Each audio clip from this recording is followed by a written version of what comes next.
creature, that ugly creature. Creature features and feature features about creatures, creature features. Now the strangest thing about this show or two. Features and creature features and more creatures and more features.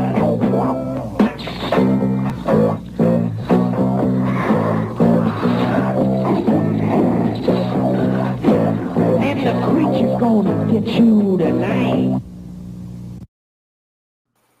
And hello and welcome again.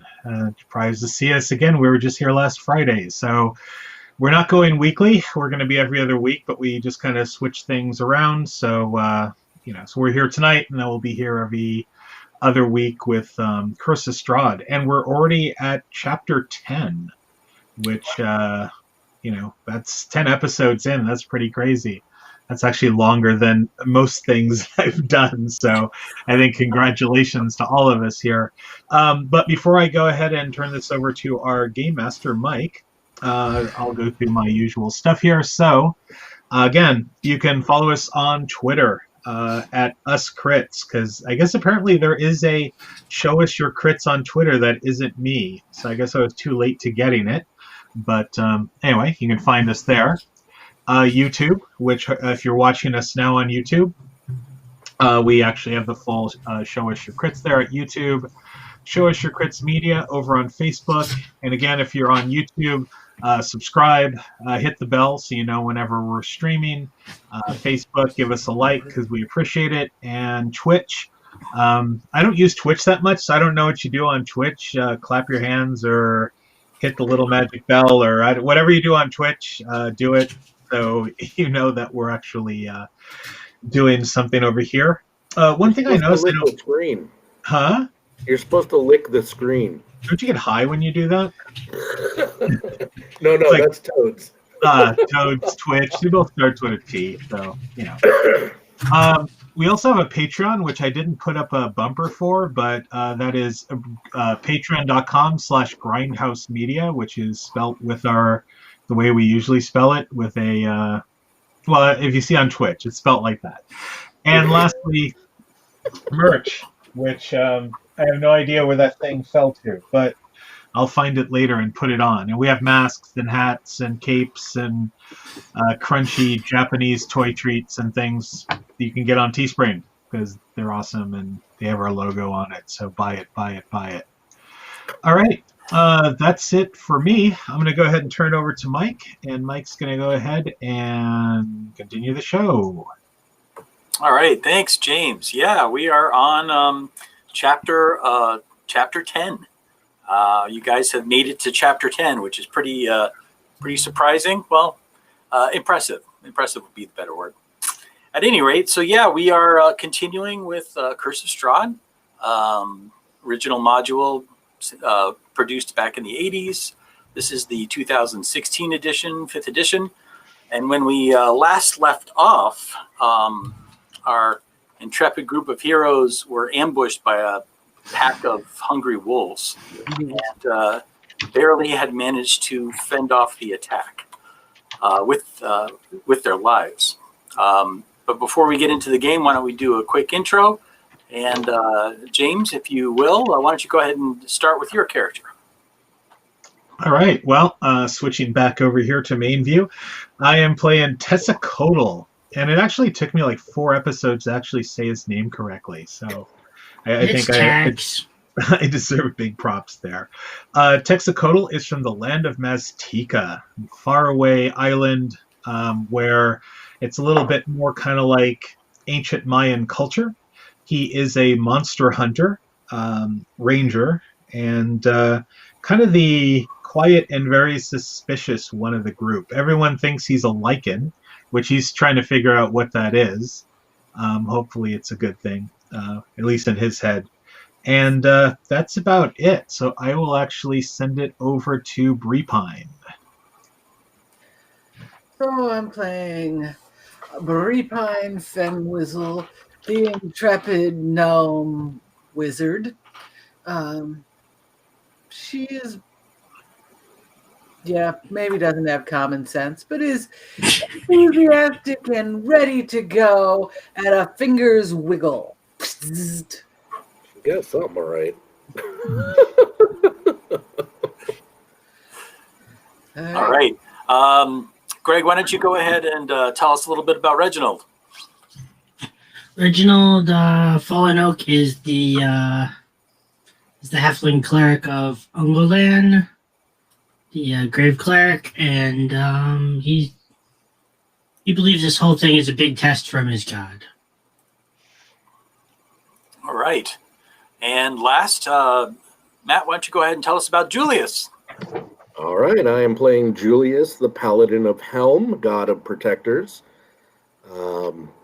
And I am basically the damage sponge, apparently. So everything comes to attack me, as it should. Better you than me. Exactly. Yeah, All we right. saw what happened with last time when things don't attack you. Yes. Yes. Yes. We go splat. All right, so we left off. You had just a brief recap on the last adventure. You guys had started in Vallaki. You traveled back to the gypsy camp. You had dropped off the horse Midnight that you had loaned from the gypsies. You briefly stopped in Barovia, and then after stopping and resting in Barovia, you decided that you were going to travel back to Vallaki once more. So you traveled back to the gypsy camp. You stopped there briefly. You tried to see if you could obtain some magic, maybe some potions. And then you all piled into the wagon and proceeded to travel in a northwesterly direction. You got about an hour to an hour and a half outside of the western gate, as it's called, or the gate to Ravenloft. And just as you were exiting the forest, you were ambushed by a large group of wolves. With these wolves were two dire wolves. Their tactics were very planned and cunning, and you had just managed barely to fend off the attack. The wolves had taken heavy losses and had retreated back into the mist. Julius had jumped back into the cart, and after making sure everyone was inside the cart, you guys began riding off to try and get some distance. And that is where the adventure starts. There is We took the wolves with us. We had wolf steaks for days. Yes, yes, you guys, I believe, did take some wolf steaks with you. So as the fog is rolling in and is very heavy, it seems unusually heavy tonight. You can just see the path in front of you. Julius, did you have a direction in mind, or did you just start riding off just to get some distance away from the wolves? Initially, it was just to get away from the wolves. Okay. I suspected as much. So let me make a quick roll to see what direction you're going. Because unfortunately, with the fog, you really don't know actually what direction you're going. Fog, schmog. We were riding away. Yes. Under the circumstances, you were riding away. So you can make a survival roll if you want. But as of right now, you're really not sure. You know you're on the path. You're just not sure if you're riding towards Vallaki or if you're riding the other direction. You're riding back towards the western gate. That was a 21. A 21. Good roll. You're pretty sure that you are continuing on your way to Vallaki. Okay. Now, at this point, I'm not sure if that's what you guys want to do, but you're pretty confident you're still going towards Vallaki. I think we're still going towards Vallaki. Well, I mean, if we're not going towards Vallaki, we're going to end up back at the gypsy camp, so... Yeah, we're going to cut directly through the forest. Well, I think we would notice if we were going directly into the florist? Those damn florists. All over the Everywhere. place here in No. You guys are definitely on the path that leads to Vallaki. You just, you're pretty sure you're on the path leading to Vallaki, but it's possible that you guys got completely turned around and you're headed on the wagon path back to the western gate. That's where the confusion is.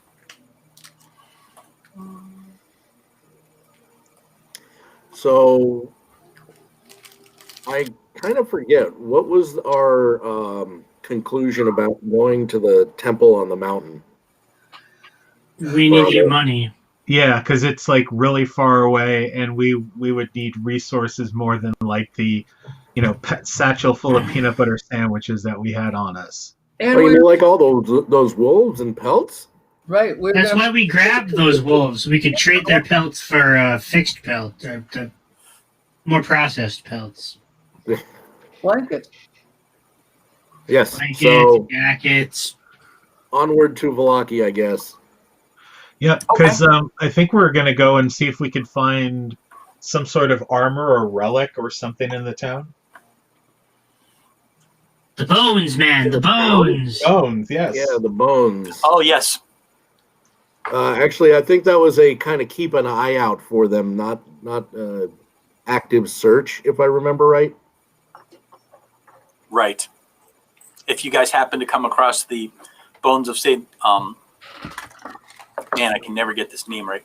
Saint Andral, I think is how it's pronounced. Andral, yeah. The bones of Saint Elmo's fire. All right, so then you guys have decided that you're going to continue on to Vallaki? Yep. Sure. Yeah. Okay. So at this point in time, you guys have about an hour and a half to 2 hours still before you arrive at Vallaki. I'm going to try to heal everybody. Let me know if 10 minutes goes by and nothing happens. Okay. I assume, Matt, you are riding the horse at a gallop? A gallop? Is it an hour at a gallop? Well, as of right now, you're trying to still get distance away from the wolf, so I assume you're still at a gallop? Okay, yes. If we haven't gotten that far, then yes. Okay. We're in the back of the wagon going, Yeah. Yes.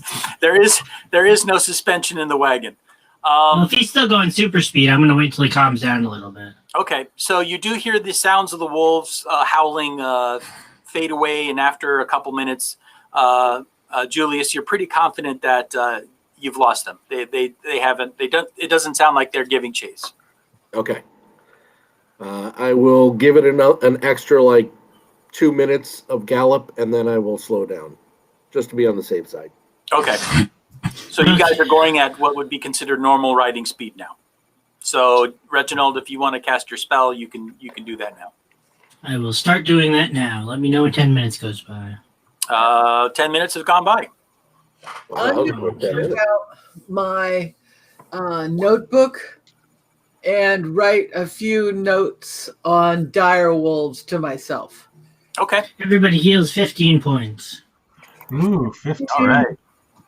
Points. I will take it considering I have 4. Woo! So even though it's a late afternoon or early afternoon, the fog seems unusually dense. It's a very cold, wet, damp fog. And the sky seems a little bit more gloomy and overcast. If you recall, it rained yesterday, but it looks like judging from the cloud cover that it might possibly rain again today. It's hard to believe it's only early afternoon. It feels closer to dusk or even twilight. Just the dim lighting that you guys are currently riding. You've traveled this road. You've traveled this road before, so you're familiar with the journey back and forth. This will be, I think, your third time to Vallaki, if I remember correctly. Second time. Yeah. I think second, yeah. Can you ping where we are on the map? The attack happened just on the forest edge. Yep, right there. But where are we now? Well, you guys, about there. Okay. You haven't made much distance. Is this visible from the road? On other days, yes. It was just a hazy silhouette up on a hill. but today you cannot see it. So have we seen it previously? Were we able to get a good enough look? No, the fog cover has been so dense that this is the first time. Actually, today is the first time you guys are able actually to see the building up on the hill. Okay. All right. You can see there's a small hole that's pierced in the cloud cover, and in that small hole you can see what looks like a dilapidated windmill up on the hill as you guys are coming around that bend. It's interesting to see it because the imagery, the windmill, reminds you of what you saw on the family crest when you were at the Durst Manor way back when you guys first arrived. The windmill that you see on this hill seems to match very closely to that windmill that you saw at several points in the Durst Manor when you were there.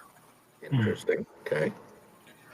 So, well, I do not stop. I keep going. Okay. All right. So then, unless anybody's going to do anything, the next 2 hours pass uneventfully. You occasionally hear some wolves howling, but it's off in the distance, and it doesn't seem to be close enough to give it too much more concern. And again, you don't see anything on the roads. The roads appear to be empty. Oh, let me amend that. You do see, as you guys are coming, you're about maybe a half an hour to an hour away from the city or the small village of Vallaki. You guys are coming up on what appears to be on the road itself is a wagon. There are no horses, and you don't see anybody around the wagon. Julius, you'd be the first one to see it. And you're probably at this point about 90 feet away because that's about as far as you can see with the cloud, with the fog. Okay. And it's here? Yes, it's about right. Okay. Well, I mean, it's on the way, so let's take a quick look. you know, whenever there is a wagon blocking the road, that means ambush. They're just trying. Is it blocking the road, or is it just abandoned? It's upright, and it looks like it kind of rolled to a stop. It's kind of half on the road and half off the road. So we would be able to go around it.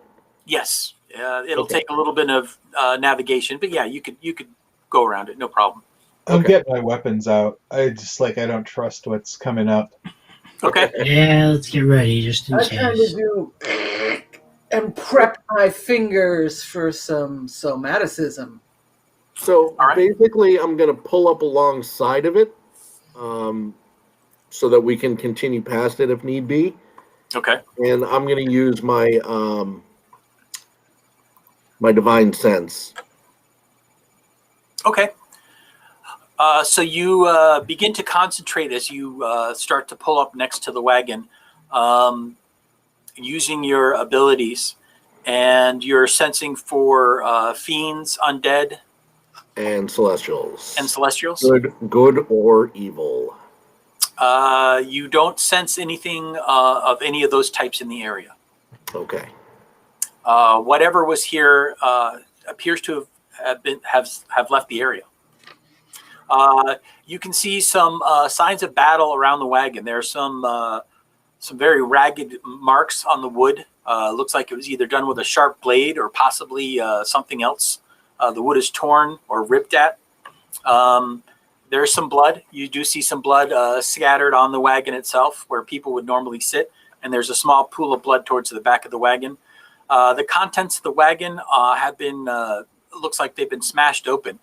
Several casks or kegs of wine that look like they've been smashed open and tipped over so that the contents have spilled out onto the ground. There is no sign of anybody. You don't see any people, and you don't see any signs of battle outside of the marks on the wagon.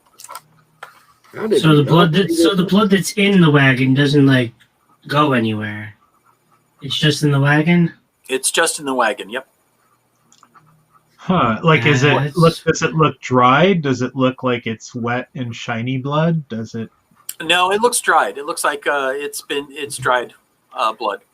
This was the wine shipment, apparently. Oh,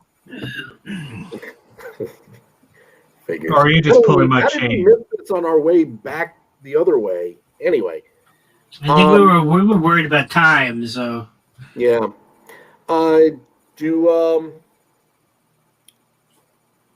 Does the wagon look in good enough shape that we could try to hook it to our wagon and take it with us? Yeah, it's in reasonably good shape. I mean, the wheels are intact. It doesn't look like, besides a little bit of battle damage, it doesn't look like it's suffered really too much structural damage. Unfortunately, for one horse, it's going to be a little bit challenging to try and pull two different wagons and all of you inside the wagon. I mean, the horse can do it. You guys are not too far away from town. It's just your movement is going to drop down. Your horse is just not going to be able to move very quickly with all that. I mean, realistically, we could basically everybody but one person who's actually driving it could get off and walk at this point. We're not. Yeah, you guys are close enough that we're not in such a big hurry. yeah. Yeah, no, that's fine. I mean, have we become like the cart repo men or something now? Or... Absolutely. We could trade it for another healing potion. Exactly. Yeah. These things are valuable, man. All the wine casks have been smashed open and their contents have been emptied out. I mean, there's no wine in the wagon, but I mean, you could bring the wagon back. Yeah. Yeah. In and of itself has value.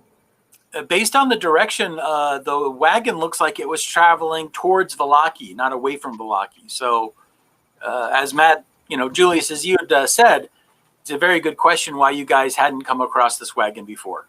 It's a little bit of a mystery, but there you go. But so is this entire land. Exactly. All right, so I assume you guys lighten the load as much as you can, and it's slow going. You guys are basically going at a slow walking pace, but the horse is able to manage both of the wagons, and after another hour, you can see the gates of Vallaki appear in the mist as you approach. The militia is standing guard still, and as you approach, they say, "Halt, who goes there?" And I announce myself. It is I, Julius, Paladin of Helm. Yeah, I know. So they open up the gate. Oh, right, him. Leave the gate shut. That Julius. So they open up the gates and several militia men come out. You can see that they recognize you, and after a brief conversation, you guys are led back into the town of Vallaki. Yay. Not much has changed since you guys have been here. It's only been a little bit more than a day, I think, since you guys were last in Vallaki. So what do you do now that you have arrived? Now, I might not be remembering this correctly, but I believe they had a bounty on wolves here. Yes, they did. Oh, yeah, that's right. And we got a cart full of wolves. And dire wolves, or wolf. Yeah, a dire wolf. So as long as we can make stick meat, I am happy. So why don't we do this since we're now in town? Why don't you guys go take the wolves wherever they got to go to get cashed in, and I will take this cart back to that inn and see if there's any kind of reward that we can get for the cart. Okay. Yeah, and check with the barkeep and see if the those kegs are the kegs he was looking for. Yeah. Okay. So you guys are splitting up, is that right? Yes. Yes. Stop grinning. Stop grinning. All right. So the first building there that you guys see as you come into town is the Blue Water Inn. That is the building where you guys had stayed the night. And that is the building where the innkeeper had asked if if you guys could find out what happened to his wine shipment. So that's where you're headed. Is Matt? this the building here? Oh, I'm sorry. My bad. No. Oh, The building's on the other side of town. I'm looking at the map upside down. So Oh. yes. So, okay, that's it there. All right, gotcha. Yeah. I thought that was the church. It is the Oh, graveyard no, behind I was it. looking at it right. I'm all confused. So that is the church, correct? Maybe it's this one here. That is the inn, correct? Okay. Wait, is this Vallaki? Where am I? Hey, maybe it's this one here. Oh, wait, that's a tree. That is a tree. At any rate, so Matt, you said you're going to the Blue Water Inn. Is that right? Yes.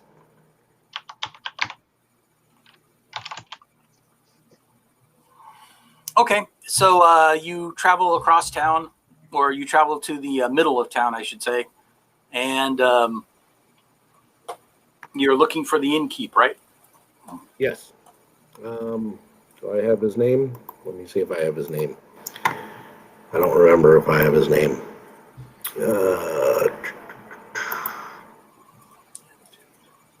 I don't have his name. You don't have his name. Oh, wait. Dargos? Say it again. Dargos? I don't think so. Vallaki Barkeep? Spell it. Maybe I murdered the name when I gave it to you. I don't know if I spelled it right. Dargos. I spelled it like I heard it.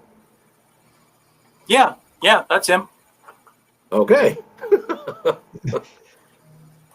So you walk in and you can see that the tavern or tap room looks about the same. You can see that he is behind the bar, and he smiles and kind of looks at you because he recognizes you right away. Obviously, with the helmet and the full armor, you are pretty noticeable right away. And he says, "Greetings, you have returned." Yes, I have. However, I think I may have some bad news for you. He says, he looks very serious. He says, "Oh dear, why? What has happened?" Well, on our way back here, we found a wagon, and I believe it may be the wagon with your wine shipment. You may want to come and take a look at it. He says, "Please, lead the way." He seems very concerned now. Can you identify these bodies, sir? Yeah. Where were you on the night of? So yes, I will show him the wagon and the damage and the blood and the hey. Okay, so you guys go outside and he takes a good look at the wagon and he nods. He says, "Yes," he says, "this was the shipment that I was expecting. This is very unfortunate. Where did you find it? How did you come across the wagon?" X number of miles, feet, whatever, outside of the gate on the way from Barovia. He seems to nod. He says, "That's too bad. Well, we really did need another shipment of wine, but thank you for finding the wagon. That's most appreciated. I am concerned about the driver. Did you see any signs of foul play or perhaps?" I once again point to the blood, and I say, I fear the worst for him. He kind of nods. "But you didn't find a body?" No, we did not. He nods again. He says, "Well, thank you. You're right. This is most unfortunate news." And this is your wagon, yes? It is. It is indeed. He says, "Well, I'm happy to at least have my wagon back. Can I possibly repay you for your efforts?" If you'd like to provide lodging for me and my friends, that would be excellent. He says, "Of course. While you are staying in Vallaki, you will be guests of mine, and you will be welcome here." Excellent. The two young boys, the stable boys, have come around the building, and they look like they're getting ready to pull the wagon away. And he says, so tell me, how long do you plan on staying in the village? I don't believe we plan to stay very long, perhaps a night, maybe two. We are gathering some supplies and trying to collect some funds in order to prepare for an expedition. He nods. He says, very well, I'll prepare your rooms. If there's anything else you need, I'm indebted to you. I'll be happy to see what I can do for you. Well, we probably need to know where to go dump these wolves. My God, who said that? Yeah, I thought We're following him? I thought we went off somewhere. Oh, did we? We split the part. Okay, That's all right. I mean, it's up to you guys. I don't care. I mean, you could be there if you want to. Holy shit, where'd you come from? No, then if we knew where we were going, then we'd definitely go bring the wolves. I was told if you say Tezcatlipoca 3 times, he appears. All right. Matt, are you doing anything else while you are there at the inn? Yeah, actually. I'm going to take advantage of the fact that I'm by myself, and I'm going to get food and eat. Okay. They have some roast mutton, so you are treated to roast mutton and vegetables, and a so-so beer, some kind of ale or lager. It's not the greatest. You were kind of hoping for some more. The wine was better than the beer, to be honest. Okay. It's an IPA. It's hot on here.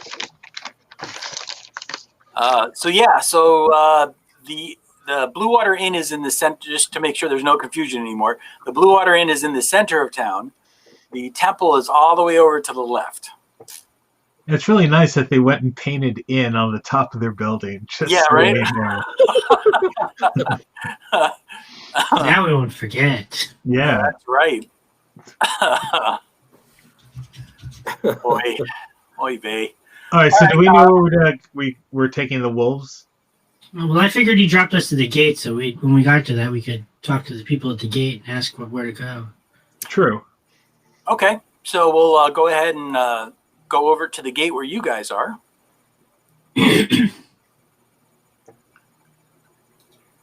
All right. So is there anyone near the gate? I mean, it's the 3 militia guys the 3 militia guardmen are still standing there. They're the ones that actually let you. Okay. They're standing there staring at you. So we have captured this sufficient amount of wolves. Where should we turn them in? We heard that there is a bounty and reward for these animals. So the 3 guardsmen walk to the back of the wagon and they kind of peer in and they look a little surprised because there's 2, huge dire wolves, and then there's I think 3 or 4 smaller ones, if I remember right. He says, "Most impressive. Where did you come across these wolves?" They ambushed us in the forest. They came across us. He says, the burgomaster, the Martinoff family, they are the ones that actually would be willing to provide a reward to you, and they will reward you most handsomely, I'm sure. You should probably go to the burgomaster's mansion and ask for him. He will. His name is Vargas Velkovic, and he will reward you handsomely for your efforts. Vargas. Could we bother you for directions? Oh, sure, of course. Just look at the building's roofs and then find the one that says Burgomaster. Yes. Can't you see? Everything's clearly written on the buildings. We heard the dollar signs on it. If we catch the guy painting roofs, we're gonna hang him. So here's the question: Is it just a Generation X thing that whenever I hear Burgomaster, the next word that pops in my mind is Meisterburger, or is it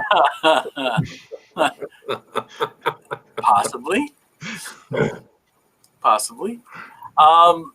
So I'm going to try and ping it on the map here. Let's see if this works. Nope, that sure didn't work. Hang on, let me try this. There we go. Aha. Ah. All right, we need dollar signs on that building. So that is the burgomaster's mansion. He says once you get to the inn, take the next right and follow that road all the way down, and you can't miss the mansion. It is quite opulent. Mike It is is also home to dyslexia. Rockstar. That would be a left. Dollar Yes. dollar bill, y'all. My right, your left, or something. I think we'll be the first adventurers to create international symbols because none of us can read or tell directions. The international symbol for Burgermeister is a dollar sign. Wait, those are already hobo signs. Oh, maybe we need to look at hobo graffiti. There we go. Hmm. So you guys are going to bring the wagon over to the burgomaster's mansion now or later, or? Well, I don't know if we should sit with rotting wolf carcasses in our cart, so we should probably head Yeah, over it's probably now. Let's get our bounty. Okay. So you guys approach, and you can see, again, as I mentioned before, Vallaki is a lot like Barovia, very Victorian style as far as the architecture goes. Lots of exposed beams. The woodwork is somewhat intricate. The mansion, it looks like they spared no expense. It has a lot of detailed woodwork on it. Looks like it has a stone tiled roof instead of maybe a thatched roof. It does look like they did spend quite a bit of money on the mansion itself. You see a large wrought iron gate that the gate is closed, and you can see that it does have a sign on it that does say Burgomaster's Mansion. Okay. Is it gated, or can we just kind of wander right up onto it? Well, the wrought iron gate is closed, but Okay. it doesn't look like it's locked. I mean, it looks like you guys could probably open it with no trouble. Julius, you want to go and introduce yourself again? I didn't know he was with us. Oh, that's right. Well, he talked earlier. I don't know. We're all kind of hopping. We're basically warping in Well, and out here. As of right now, we'll say that you guys, Julius is having his lunch at Okay. the inn, and you guys, he is not there currently. All right. So is it me, Reginald, and Breepine, or that's Yeah. there? Or? Correct. All right. Well, I don't know if I want Breepine talking to the Burgomeister. Why not? Okay. Since our hands are full and I'm not the strongest person in the world, I'm going to cast Thaumaturgy and open the gate. Okay. All right. Fair enough. Well, Breepine, if you want to talk, just don't get us killed. That's usually good advice to live by. You might want to hood up there, Catboy. Yep.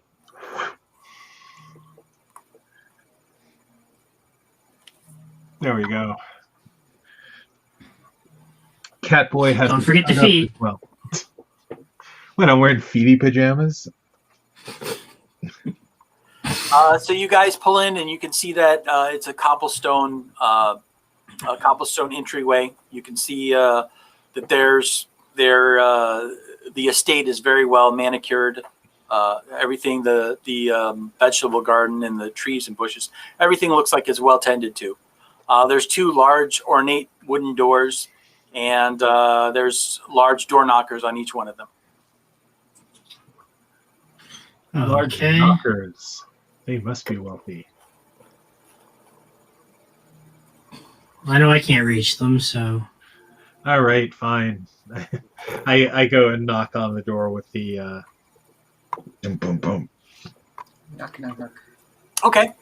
After several moments, the door opens, and you can see a young woman dressed in what you would guess to be maybe a housekeeper or a maid clothing. Actually, you know what, Tezukola, you're not really sure how she's dressed. She just looks like a commoner, because you probably haven't seen this before. The other two, Breepine and Reginald, you might recognize her as a servant or a maid or something along those lines.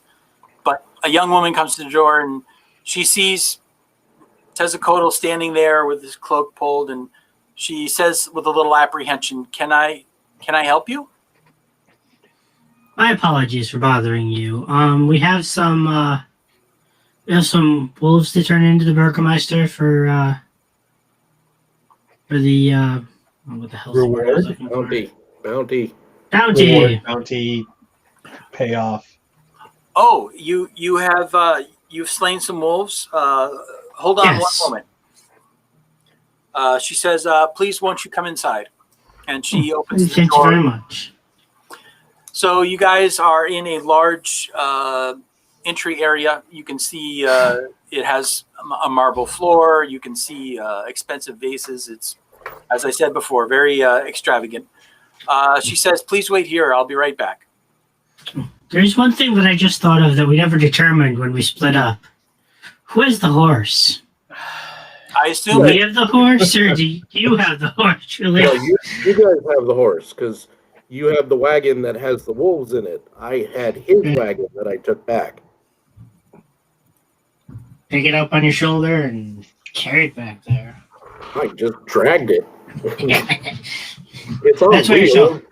That's why you're so hungry. So you see before too long, you see a very distinguished looking gentleman come down the staircase, and he says, "Welcome."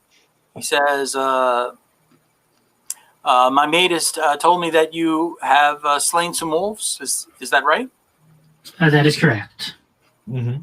Excellent, excellent. The town of Vallaki has been constant attack by the wolves. So any that people are willing to kill is always good news. Of course, to keep the town safe. Please, won't you show me where they are? I'd like to take a look at the wolves myself, if I can. Of course. We have them in the wagon just outside. Okay, you guys go back outside. He takes a look in the back of the wagon. He kind of nods very solemnly. He says, "Looks like it was a terrific battle. Very impressive." He says, "Well, then I will I'll gladly pay you for all of the wolves that you have here. Tell me, where did you encounter these?" On the road from Barovia. Near the arch. He nods. He seems to be looking rather intently at the two larger ones, the dire wolves. Kind of just looking at their faces and their muzzles. And he says, "Well," he says, "job well done. I am very pleased. One moment. If you don't mind waiting, I'll be right back. I will go get your reward." Of course not. He goes back into the building, and after several minutes, he comes back out, and he hands you a cloth purse that is heavy with coins. He says, "Here's the payment." He says, "Thank you very much, and will you be taking the bodies with you, or should I have my staff dispose of them?" Well, I mean, I could definitely skin them and butcher them. He shrugs. He says, it makes no difference to me. If you wish to keep the bodies, they're yours to keep." All right, Thank you very we'll much. take the bodies. What are we gonna do with them? We're out of here. We can make stick meat. Or we can make more jerky for your jerky supply. Yeah, wolf jerky. Don't be such a jerky. So Reginald, he turns to you and he says, "I'm sorry, I didn't catch your name. You are I am Reginald. Reginald." He nods. He says, "Well, Reginald, it was a pleasure doing business with you, if I can use the term. And if you decide to slay any other wolves and bring them back, I will reward you for those as well." Happy to be of help. So he leaves you with the cloth sack. He says, I assume you'll take the bodies with you. And Yes. you know the way, Yes. if you can show yourself out. Have a nice day. A good day to you. And he turns around and he goes back into the mansion. Okay, let's get to the bar. Yep. Or inn. Okay, Julius, just as you're finishing up with your meal, the door opens and the rest of your compatriots come through the door. Alrighty. We got paid, and we got the wolf meat. Excellent. We also have rooms for at least tonight and possibly tomorrow, depending on how long we're staying. Awesome. Are those the ones you paid for the night we didn't get to stay here? No, I mean, maybe. I don't remember. I mean, Now, I are they? in the other place. Now, do we have room or general room? So if I remember correctly, this place was broken up into like three Rooms separate and rooms, and then one general. Yes, there was a common room, and then there was a couple of private rooms. Since there are 4 of you, he has given you 2 private rooms that you can use. Oh, The private okay. rooms each have 2 beds in them. And there you have it. Awesome. Oh, So there we don't we have go. to sleep in the nasty common room with common people. Yes. Lousy commoners. Don't have to sleep with those commoners. So Reginald, I assume at some point you look into the purse to find out how much you received Of course. in Well, reward. when I get there, I'll dump it out in front of everybody. So. Oh, okay. A large Well, amount. not like in the middle of the room so everybody can see, but like when we're. How many people are there in here? It's late afternoon, and as I mentioned before, most of the people of Vallaki are people that seem to work in the agricultural area. So you guys are pretty much the only ones here. Okay. Get a pie, pour it on the table, making it rain. It's like 1 penny drops out and spins. By the way, Mike, did you see the Facebook message I sent you? No. Okay. When you get a chance. Should I look at it now? Yeah, when you get a chance. No rush. All right. So there's a mix of gold and platinum that comes out of the purse. Ooh. That's what we like to see. Ching ching. The total amount, all told, is 250 gold pieces. In a mix of- 250 platinum? Okay. Yeah. Now, am I putting that in the party fund, or what are we doing with that? Yeah, put it in the party fund. We need supplies. Yeah. More jerky. So it's 250 total between the gold and the platinum? Yep. Okay. The majority of it is in platinum, and then so 200 in platinum, and then the rest of it in gold. Gotcha.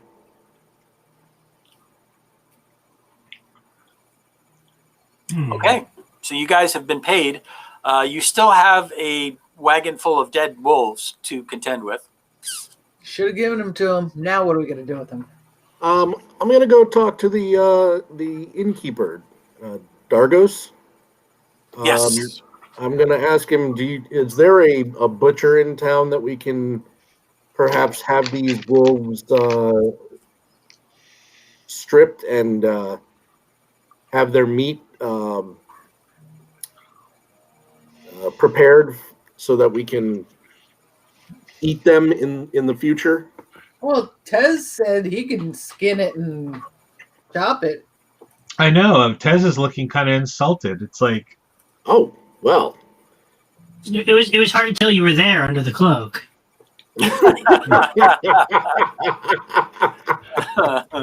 I mean, that's like going, hey, maybe we should go find a holy warrior to do something for us. Yes, you should. The Where more can we the get one of merrier. those? Where can we get one of those pompous asses? All right, then I rephrase my question. Since you can skin them and prepare the meat, can you also prepare the hides? Yes. So then why am I asking? I'm not going to ask. Well, no, I mean, you can I would imagine that we need supplies like salt or something. Yeah, like where if there's a workshop or a butcher's workshop or something where I can go and do this. Then I will ask. Then Little teamwork here. You should know these things, man. What the I hell's know wrong with you? you're our Yeah, group yeah. leader. Yeah, sure. What? Anyway. Yes. So Dargos does say yes. There is a town. There is a town butcher, and you can either pay him for his services, or you can use his establishment if you have some meat that you'd like to butcher yourself. Awesome. Well, it's kind of getting late to go a butchering, right? Because is this the town where we have to lock ourselves in? Yes, this is the town that you have to absolutely lock yourselves in at sundown. Okay, so then we'll go butchering and buying stuff tomorrow. Do you think it might be a better idea to at least store the bodies there? I'm pretty sure the horses aren't going to want to stay with the. The rotting flesh. All yeah. right. So I'll get the name of the person, and we can go run the bodies over to the butcher and give them some money up front and say we'll be back tomorrow to butcher these. Okay, sure, that's no problem. So How much his does he charge? the butcher is on the north side of town. His name is Harkus, Harkus. Harkus. Harkus the butcher. All right. So yes, I'll go see Harkus, find out how much he will charge for me to use his establishment. Is uses good knives, his salts, his curing stuff. And where do we meet him? I'm sorry, Okay. say that again. Which building is his? In case the house painter wants to. Put a name on it. Let me. It's on the very north side of town. Well, it's out in the field. Here? Yeah. Well, no, that's the guardhouse. Maybe not that north. Right about there. But it's okay. You moved it. All right, because it was like saying meat right over here. I'm sure there is meat over there. We just haven't caught that yet. Okay. So yeah. So it's not that far from the inn. So we just easily bring the wolves over and go take a visit to Harkus. Does everyone go, or are you going by yourself, Tezcotl? I probably, since I look like I do, I would at least like to have a. I'll go with him. Okay. I've eaten, and I'm the mouth of the party anyway. So The mouth is Sauron. You do better talking than I do. Okay, so Yeah, that too. you enter the butcher's shop, and you can see a lanky gentleman. You can see all kinds of prepared meats, they're smoked and cooked and whatnot. And he kind of gives you guys a very a grin as you come in. He kind of grins a little bit, and he says, "Greetings and well met. My name is Harkus. How can I help you?" greetings, Harkus. My name is Julius. We were wondering if it would be too much of a bother if we could store some meat in your establishment, and then tomorrow use your supplies to prepare the carcasses. He says, "That should be no trouble. How many carcasses? How much meat are we talking about?" 6, and we have 2. I think we have 2 dire wolves and 4 regular wolves. He looks genuinely surprised. He says, "Well," he says, "Yes, I think I should be able to store that for you as long as you come back for it tomorrow." Yes, of course. Stick meat. Yes. He kind of Will raises an eyebrow at the stick meat comment. there be any charge for this service? He shrugs. He says, "I won't charge you for storing storing what you plan on butchering, provided you come back tomorrow." Excellent. Then we shall see you in the morning. He nods. So he leads you to the back of his building. You can see what looks like a very short, stout stone structure. It has a door that looks like it leads into the ground, and there's some dirt steps. It's very cool and dark. You can see that there is a lot of meat that has been salted and prepared. It's a very cool area as far as temperature goes. And he kind of gestures and says, "You're welcome to store them anywhere on the floor here." This Gross. place is so cool. Literally. So I right. assume you guys store the wolf carcasses and Yeah. go about your business, go on your way. Yes, indeed. Yep. Okay. All right. When that's all taken care of, you guys find yourself back at the inn. Yay. It's getting close to dinner time. So there are a couple more people that have wandered into the inn. Most of them look like they're field workers, farmers, whatnot, that have finished for the day, and they're looking like they're going to have a drink before they go home, or possibly a meal. So you guys are all back at the Blue Water Inn. Well, they're out. I want to talk to the barkeep. Okay. So, Dargos is behind the bar, and he is yes. doing his usual routine. Looks like he's cleaning glasses. He's starting to get ready for the 5 o'clock rush, if you will, and he Okay. sees Can you. I bother you for a moment? Of course, my friend. How can I help you? If you can tell us where that winery is, maybe we can go and get you some more wine. Oh, If you're yes, if you could do that, that would be very, very appreciated. now, of course, I have to discuss this with the others, but if you could let us know where it is, let me talk with them first, and if you could let us know where it is, like we could probably, well, for a fee, of course, but Of course. No, that would be anything that you would be willing to do would be something that I would appreciate. I'm completely out of wine now, so I'm desperate. I'm willing to definitely reimburse you for any efforts you make if you can get me some wine. Of course, let me talk it over with everybody, and after dinner, we'll let you know. While Reginald's talking to him, there's other patrons in the bar, right? Yes, there are.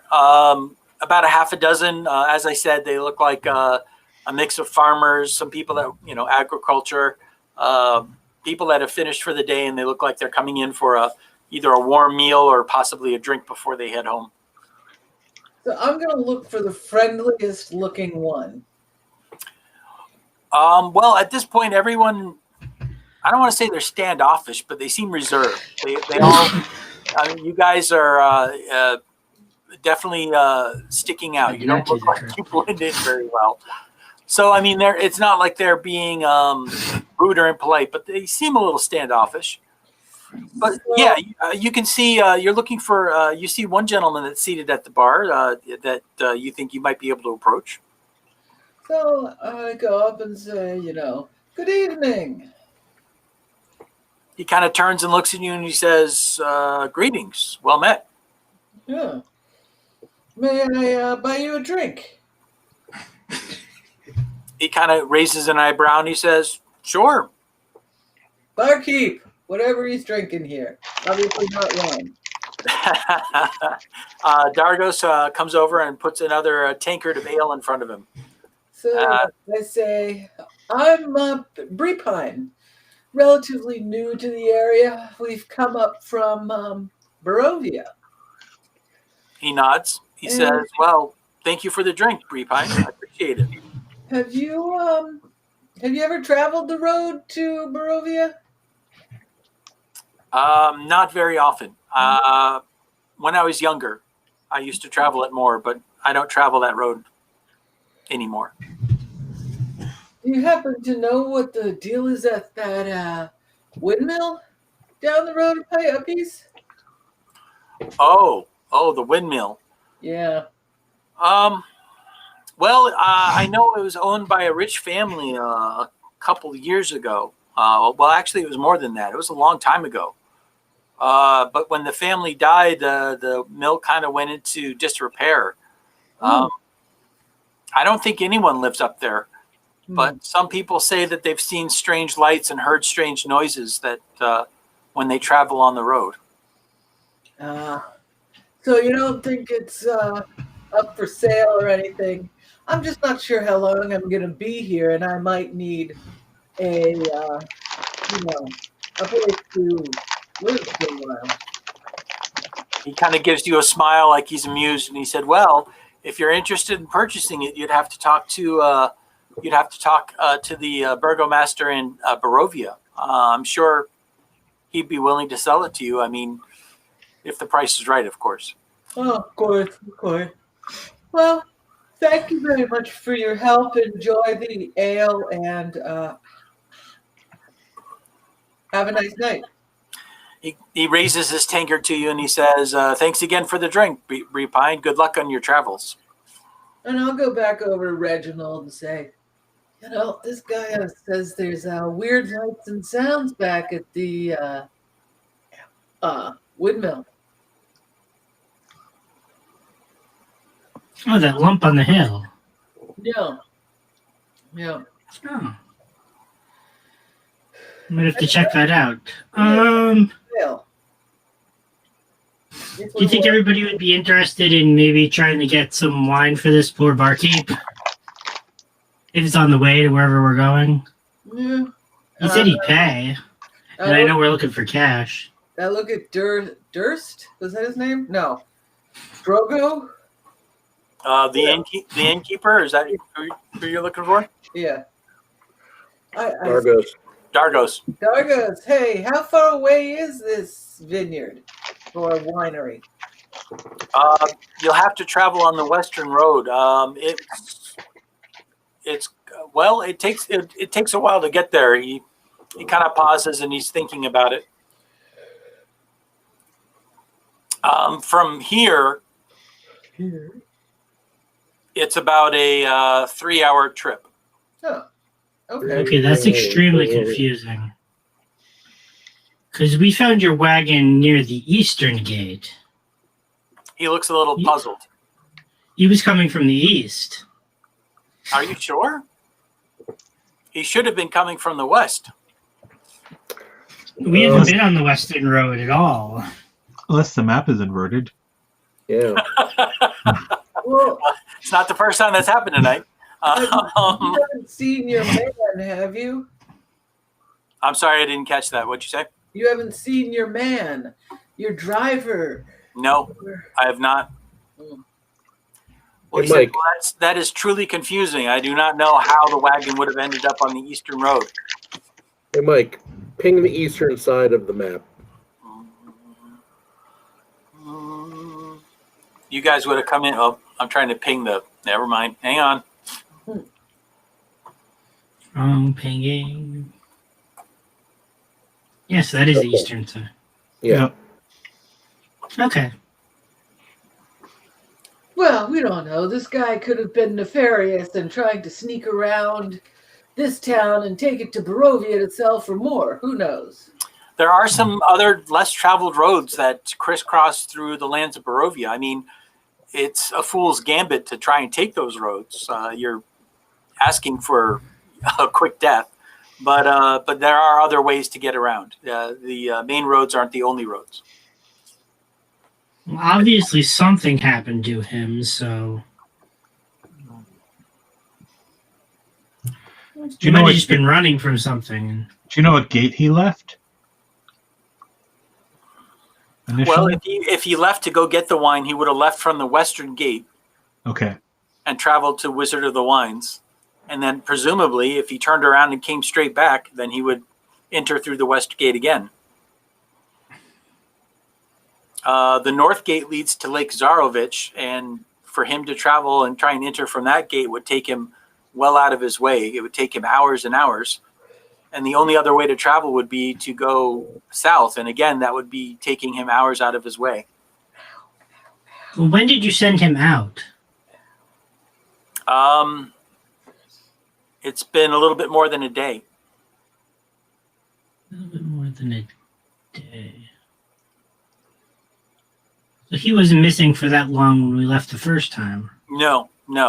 He was overdue only by a couple, maybe an hour or a couple hours when I approached you. Okay.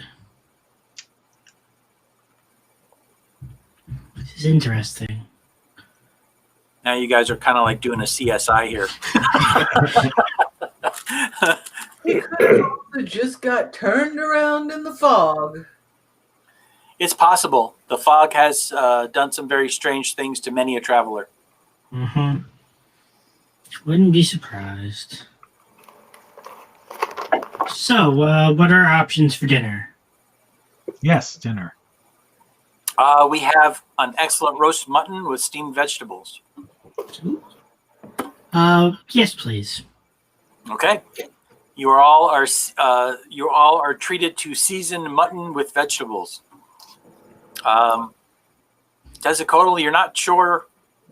I don't know. Actually, from where you are, you've probably had mutton before, right? I don't know. Or Like, something similar. yeah, something similar. Something similar. It's meat. It's meat, Yep. and it doesn't taste half bad.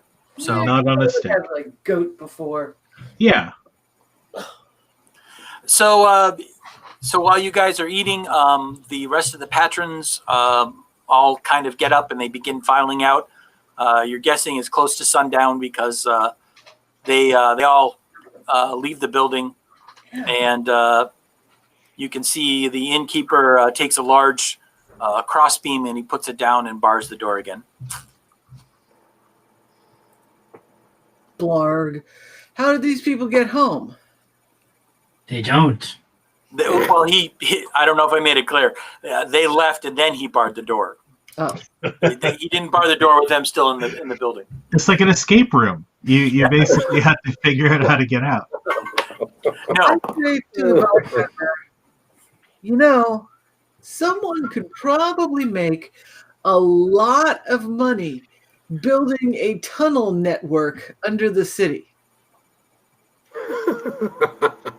They already tried that at the church. It didn't work out well. Yeah. Didn't make the right kind. It wasn't reinforced with duranium. Uranium. Polymuscat formulate. Yeah, but it worked really well for Colonel Hogan to get in and out. All right. So after you guys finish your meal, what do you guys do next? Are you retiring for the evening, or is there more you have planned? More shenanigans. I ask everybody if anyone wants to play a hand of cards before bed. Will you guys be gambling again? Sure, why not? Yeah, might as well. Oh, you guys want to gamble? All right then. Let's play some dragon dice. I observe. Okay. So you guys play some dice games for a little while. I don't know if you guys are gambling for money or coins. Are you Yes, gambling for coins? small coins. Copper. Yeah. Yeah. Okay, so you're playing. They're gambling for money because it's all part of the group treasure anyway. Okay. Technically, we all win Exactly. and Well, lose. I mean, I have 18 gold and 1 silver of my own. And I have, I don't know how much money I have. I have 7 silver that I'm willing to gamble with. Oh, I have 10. Another good reason for me not to gamble. I Yeah. have the party funds. I have 10 silver pieces to my name. Well, if you guys are actually gambling for coins, you're welcome to make a roll. There is no gambling skill, so I guess we'll have to go with. It would either be probably deception or sleight of hand. Yep. Sure. If we're not trying to cheat, it would probably be sleight of hand. And if we're trying to cheat, deception. Yeah, I'd go with that. Okay. Well, this is going to suck. So everybody make a sleight of hand roll. Damn. Ooh, I got a 21. Tez wins. So you As you don't understand how the game, you don't understand how the game plays, but you have all the coins. Yay! Yay! And I don't William know how tapped much the you guys battle. end up betting. Taz, we'll say that you're up. Oh, I don't know. You're up 6 silver Okay. pieces. Okay. So it's fine. After playing several hands, it is declared that Tez is the winner. Okay. Way All to right. go, Tez. Well, I'm happy with all my coins, so I'm going to bed. Okay. I will go to bed as well. I believe I had a room. We Well, have you share four. in a room. We all have rooms.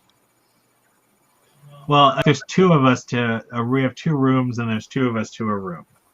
So we haven't decided who's going where. Yes, that's the only thing that has not been decided yet. Well, we can do short people, tall people. We can do duck, duck, goose. I don't know. Just everybody, we've got dice we roll. A straight 20. Highs go together and lows together. Not sleeping in her room. I'm sure she snores. I got a 1. So that's Just low. Just a normal D20. Yeah. Oh, I can. That's right. I can do it right here on here. So 1d20. Got a 9. That's funny. So it's Greg and Bree Pine. Okay. I'm gonna snore. After him saying, "I'm not sleeping in the same room with her." Well, Guess what? sleep in Yes, the you common are. room. You don't have to sleep with me. You can sleep in the common room. There you go. I guarantee you someone's going to snore there. Okay. Okay, fine. All right. So you guys all go to bed for the evening. As I mentioned before, you do get the benefit of 8 hours of sleep. However, you are plagued by troubling dreams that fade away as you wake up in the morning. But you do get the benefits of resting for 8 hours. So everybody gets their full hit points back. Spells are restored. Special. So the dreams are troubling, but we don't remember what they are? Yeah, just a lot of disturbing imagery that quickly fades away when you wake up.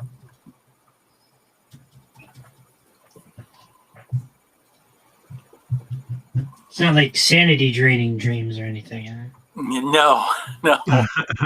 I don't think anyone's down on sanity, but if anyone's down on sanity, your sanity is restored, goes up based off of your charisma attribute, I believe.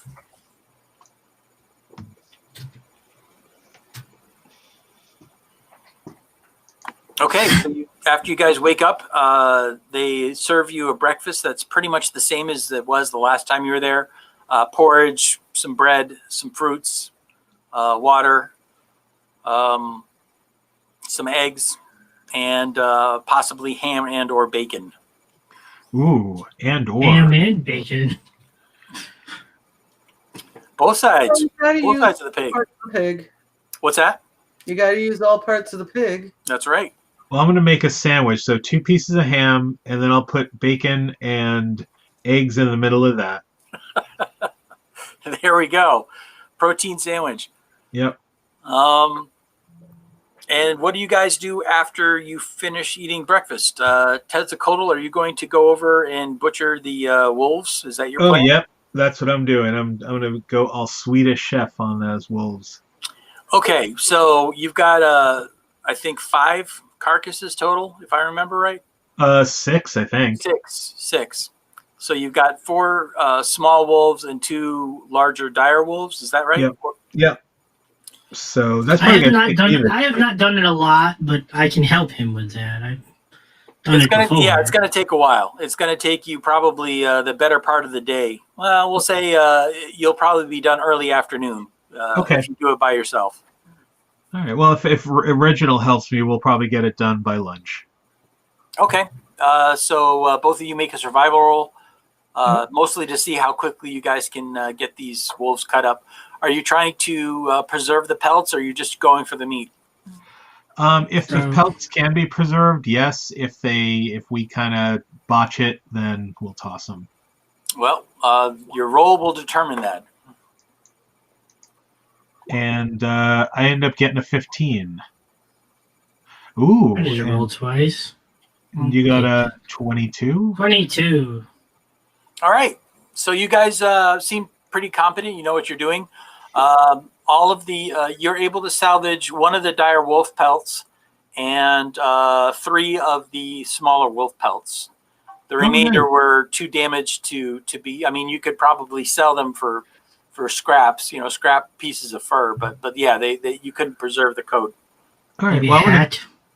I'm actually going to give the dire wolf cloak to Julius, and then he could like put the head over his shoulder and hook it, and then wear the thing over so it looks like a cool dire wolf cape. It needs to cure. I mean, you need to hang it out. Yeah. It needs to cure for a while and so on. But I mean, you Soak could, it in urine, definitely set that up somewhere in town and then come back for it. Or Yeah. Well, Okay. if we end up going off to get the wine, we're gonna have to come back here. So all right. Well, it's going to take a couple days for the skins to cure. So somebody just make a note of that. You've got some skins curing at the butcher's. Okay. And you have quite a lot of wolf meat.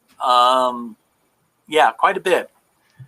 Between all of the different carcasses, you probably, if you cook all the meat, you guys will be eating wolf meat for days.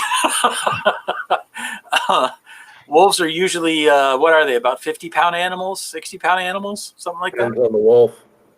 Yeah, that's They can true. get pretty That's true. big. Well, here's the question: is the dire wolf meat edible? I'm sure it's edible, but do you want to eat it? It might taste. I wouldn't go there, but Yeah. The All right. I mean, it looks edible, but it looks like it probably would be pretty tough and stringy. It doesn't look like it would be an enjoyable meal, but All it right. would keep you alive. So a wolf can get as big. A male wolf can get as big as 180 pounds. Wow. Okay. I'm going to put these probably at the halfway mark. So we'll say these wolves are probably around 70 pounds, roughly. 4 times 70 is a good amount. 280? 280. Yeah, that works. 280. All right. So 280 pounds, but you've not all of that's meat. You've got bones and organs and all that stuff. So, Yeah. we won't spend too much time on this. I'll say that you guys end up with about 40 or 50 pounds worth of meat, which Okay. you got 50 pounds of meat between 4 people. That'll last you, like I said, that'll last you several days if you cook it all up. Yeah, we'll smoke some of it if we can, and cure some of it. Yeah, we'll make it so at least it'll last a while. Okay. So you've got some salted wolf steaks, you've got some smoked wolf steaks, and you've got some cooked wolf steaks. And you can take the cooked meat with you if you want. The rest of it still needs to spend some time seasoning or curing or cooking. So Tezzacotl, are you going to take some of the meat with you, or are you going to leave? Yeah, we'll take some of the meat. I think Okay. we still have wolf meat from last time. Yes, you do. Yes, you do. Plus So we we have can just say that you guys, as far as food goes, you have got that set. I'll let you know when you guys should be worried about food. But, of course, it's all salted meat, so we're going to be drinking like nobody's business. yeah, you might be a little dehydrated, but Well, there's also the question of, even salted, how long will it last for before it starts to go bad? Should we donate some of this meat to the tavern? Yeah, I think we should. If he wants it. well, even just that, I mean, you guys are going to get tired of wolf meat. I mean, there's only so many ways that you can eat it, and there's so many ways you can cook it before it's going to get kind of old. You could boil them, you could mash them, you could fry them, you could stew them. Yes, let's not go all Forrest Gump on this. Yeah. All right. So while they're processing the meat, so to speak, Julius and Brepine, what are you guys doing for most of the day? I'm pondering when we're leaving. Are you pondering what I'm pondering? I am going to go look for like a general store where we can try and buy some supplies. Supplies, huh? Supplies. Before I leave in the morning, I am going to leave a bug for them to think about looking into, maybe. find out where that kid lived and see if anybody saw what he was doing during the last couple of days. The one that worked at the temple, the one that turned on everybody and dug the tunnel that screwed everybody. Didn't we find his dead body when we left? Yeah, we found his dead body, but I want to know what he was doing in the days beforehand. Maybe he could have. That might tell us where the bones are. Oh yeah. Okay. Well, Good thinking, Reginald. Because I know Strahd wouldn't be able to touch those, so. perhaps Bree Pine can do that while I'm looking for a shop. Ooh, shop. So, Julius, you look around for a shop. What are you just looking for any place that sells anything at all, or is there something particular that you're looking for? Well, I mean, one thing I know that we're going to need if we're going to go to that temple on the hill, we're going to need climbing gear. So, rope and pitons and all that good stuff. Now, I think, correct me if I'm wrong, did you buy some of that in Barovia last time? Let's take a look at my character sheet. I know we bought rope. I think somebody bought 6 pitons, but don't hold me to that. I thought Greg was. Yes. I bought 6 pitons. So you are looking for more climbing gear? Well, there's 4 of us, so we're going to need more. Oh, well, yeah, no, I'm just making sure, just making sure we're clarifying. Plus, it's good to have a backup. Okay. There is a small general store, if you will. It says supplies. It says supplies. Supplies. So it jumps out of a closet. Okay, gotcha. Yep. I will mark it on the map.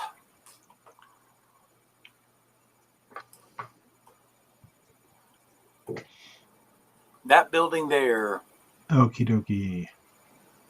Shop. Shop indeed.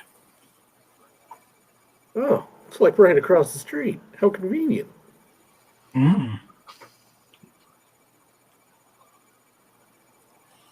So you enter the shop, and it looks a lot like the same one that you saw in Barovia. A lot of the stuff that you see hanging on the walls and on the shelves seems to be very engineered towards somebody who works the fields, works farms, works in agriculture, farming tools and supplies, if you will. And it's the same guy behind the counter, right? No, it's actually a young woman with dark hair, and she kind of raises an eyebrow and looks at you a little bit surprised. She says, good day. Can I help you? I will make small talk with her and basically lead the conversation towards adventuring gear and such to get an idea of what she's got. Basically, I don't want to take up too much time in game with this, as it's something that we should all figure out what we need, and that way we can just come up with a list, and I'll deduct the money from the party fund. Okay. Her name is Vasha. Well, if we knew that you were going to the store beforehand, we could have just talked about it while we were eating breakfast. Yeah, that's true. Is that Vaasa?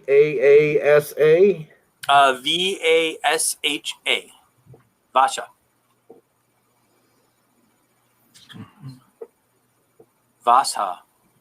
Probably pronounced Vasa, maybe? If it's SH, it should be Shah. Vasha. Yeah. Vasha. So she does tell you a little bit. She is a recent widow. She is taken over the store after her husband's unfortunate death. And most of the stuff that you see here looks like it would be something that you would, practical items that you would need for tending to either livestock or a farm or something in that area. She does carry some things that you guys might be interested in, but it's very small supply. She wouldn't have a whole lot. if you're looking for climbing equipment, that she does not have. Well, Okay. I don't have Any winter gear? Oh, I'm sorry. So Julius, would you be asking about other stuff besides climbing gear? Yeah, winter gear and possibly like a donkey or a mule that we can use for a pack animal. Sherpas. I'd be asking about Sherpas. I thought you were the pack animal, Julius. No. Not if I'm going to be the tank. No to Sherpas or any other kind of human. No guides? Yeah. Possibly a pack animal. She said she'll look into it and see if she has one that's for sale. And she does have some winter clothing. How about rope? I don't have any rope. She also has some rope that she could sell. So I'll amend the no climbing gear to say yes to rope, but that's it. There's no other climbing gear. Okay. I will ask her if there's some place in town that would have something like that. She says, unfortunately, no. You would not find it here. You might want to try Barovia. Well, is there a blacksmith in town? I mean, maybe we can have him make something. Well, like, what do you want him to make? Carabiners or something? Piton? Yeah, pitons. They don't have any pitons. No. Spikes. They don't have any pitons, and I believe we bought Barovia out of pitons. Yeah, we took their last 6. You could definitely go to a blacksmith and see if they'd be willing to craft some for you. That's possible. There is a blacksmith in town. Yeah, So I probably want to go. Oh, go ahead. My suggestion is that we all like make a list that Mike can then say what is and is not available for. Okay. Good idea. Well, before you guys put in a whole lot of effort, I should also say that her prices are high. They're not as high as they were in Barovia, but they're still pretty high. Like Supply and like demand. smoking crack high. Basically, anything that you see in the player's handbook, add 25% to the price. Woohoo! Well, I could get away with just some rope and winter clothes. Assuming she has it in stock. I should say anything in the player's handbook that she has in stock is probably going to be about a 25% markup. Yeah, I'm not sure they're going to have winter clothes for small people. Well, we can cut it in half. You take the shirt, I'll take the pants, or vice versa. You guys going to fashion some kind of winter horse costume that you walk around in? Someone's got to be the head. Two halflings trying to sneak into an R-rated movie. Well, if I can just have a pair of boots and a fur cloak, I ought to be good. Maybe. All right. Well, then I guess you guys should probably come up with a short list. Yeah. So, Okay. since it's 10 o'clock now, why don't we take a short break? Yep. Why don't you go ahead and take our first break, and we'll be back. All right. See you on the other side.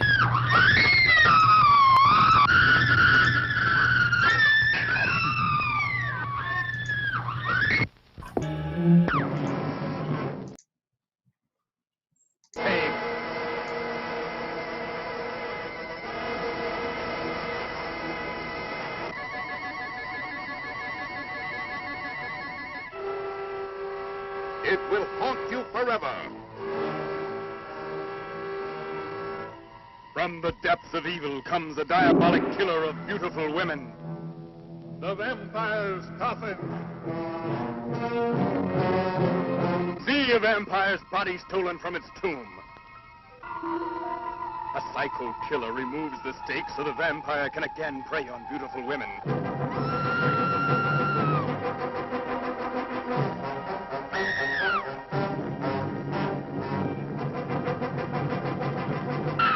It's in the vampire's coffin.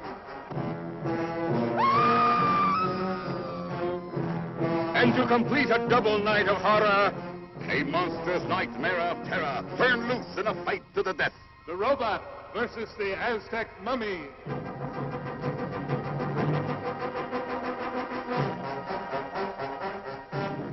they will bring you a night of terror.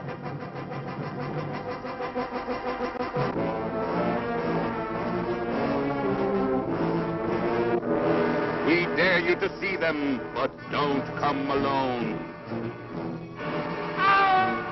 The Vampire's Coffin in an all-new double horrorama show with The Robot versus the Aztec Mummy, presented in Hypnoscope.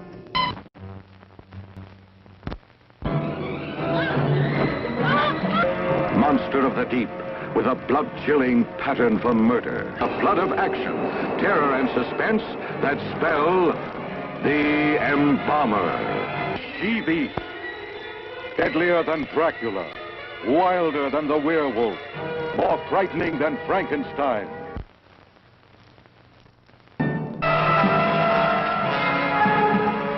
A young girl is murdered at a famous English boarding school near London. The newspapers call the mad killer the sinister monk. Help! Help! The monk was here! I'm scared.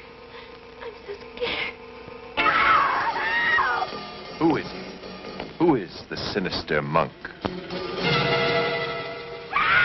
What was that? Whoever gets in the way of the sinister monk is a dead man. Scotland Yard uses every means at its disposal to capture the ruthless murderer.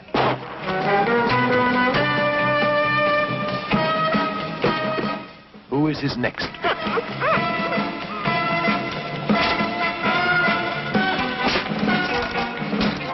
Don't miss the sinister monk.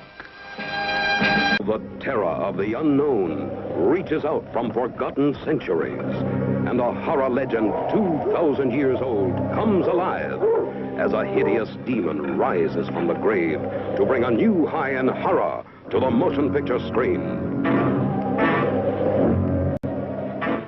The Vampire and the Ballerina. No one is safe from this monster of the night, this creature from the crypt of the living dead, who stalks the countryside in search of victims for his insatiable bloodlust.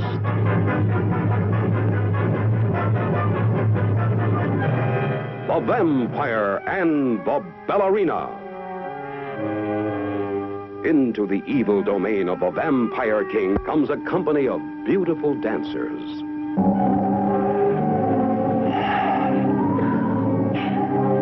And the most desirable of them all is the ballerina.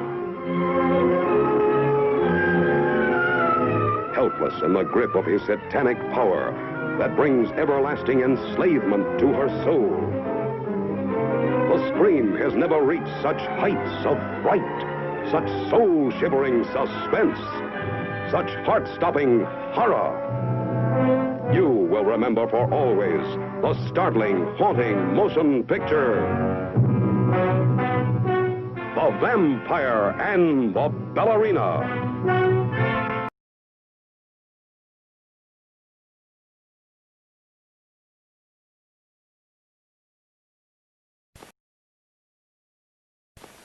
Intermission time. Time that stretch you've been wanting. And best of all, time to take your pick from that scrumptious array of tasty treats waiting for you at the snack bar, where the popcorn's poppin', the cold drinks are sparkling, the hot dogs are sling, the coffee is steaming, and a luscious treasure of confectionery delights with ice cream and candy, and so much more to tempt any taste, is waiting for you now at the snack bar. You'll be notified in plenty of time when the next show is about to begin.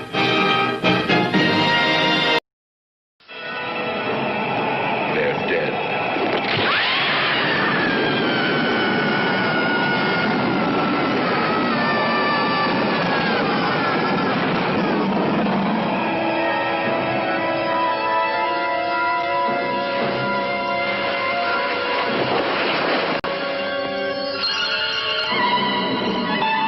But they're alive.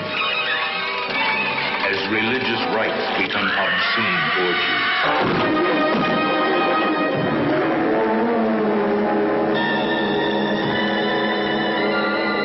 Christopher Lee and Peter Cushing together in Count Dracula and his vampire bride. The king of the undead marries the queen of the zombies.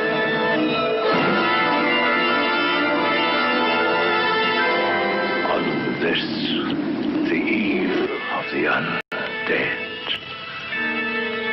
I call upon you to witness my supreme triumph.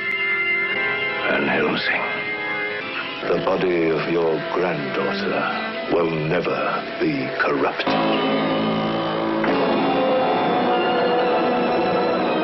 And the devil himself is exorcised.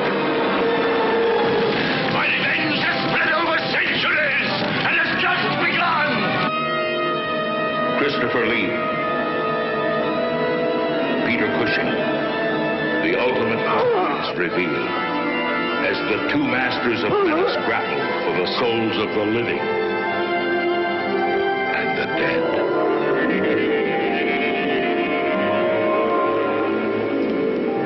Count Dracula and his vampire bride.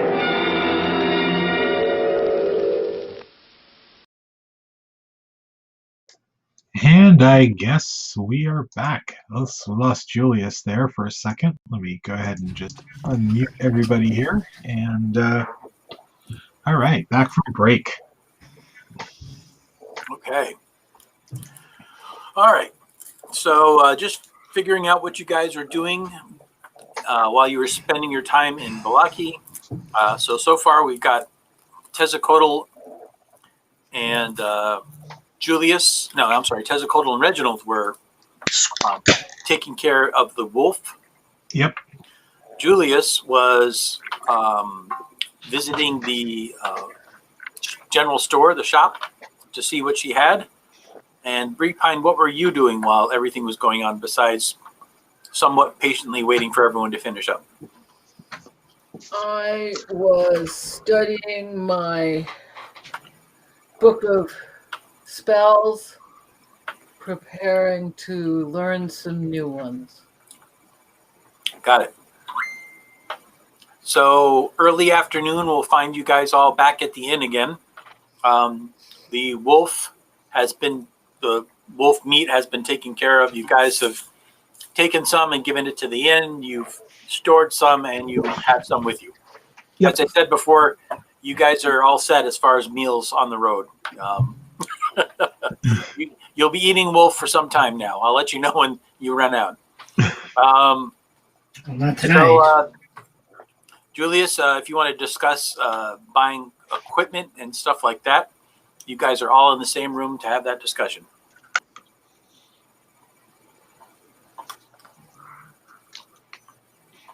You must be muted. I see your mouth moving, but I can't hear you. Yeah, his mic isn't on mute on my side. Nope.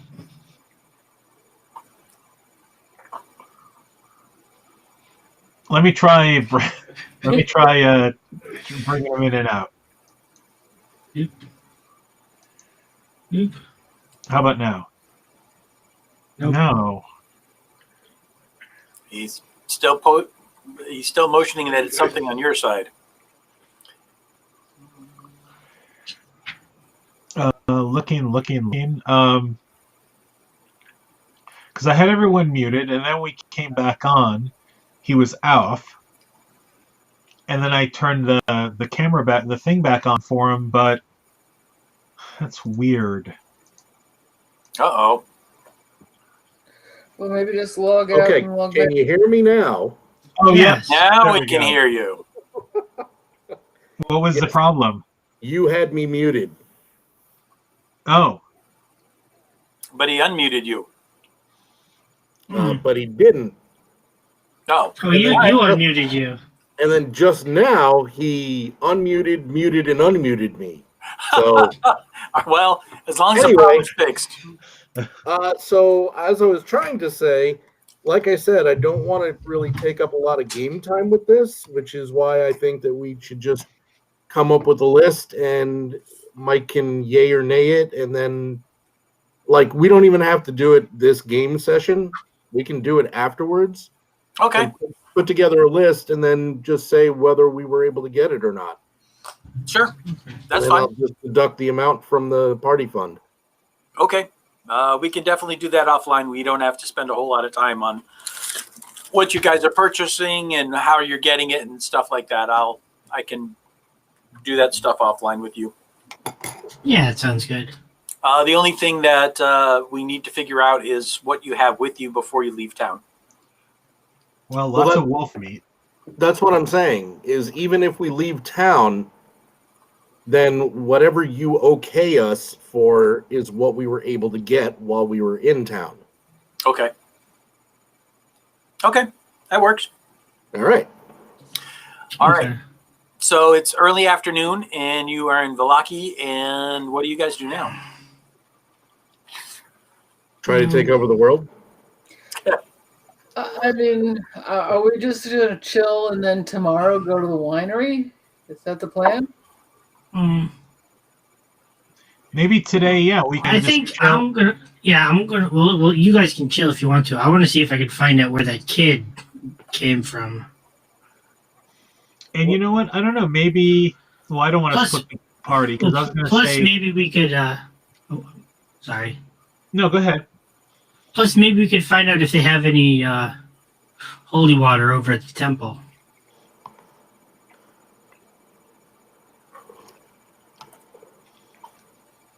I was also going to say, we could also take some time and go back to where we found the cart and see if we find any clues about the driver.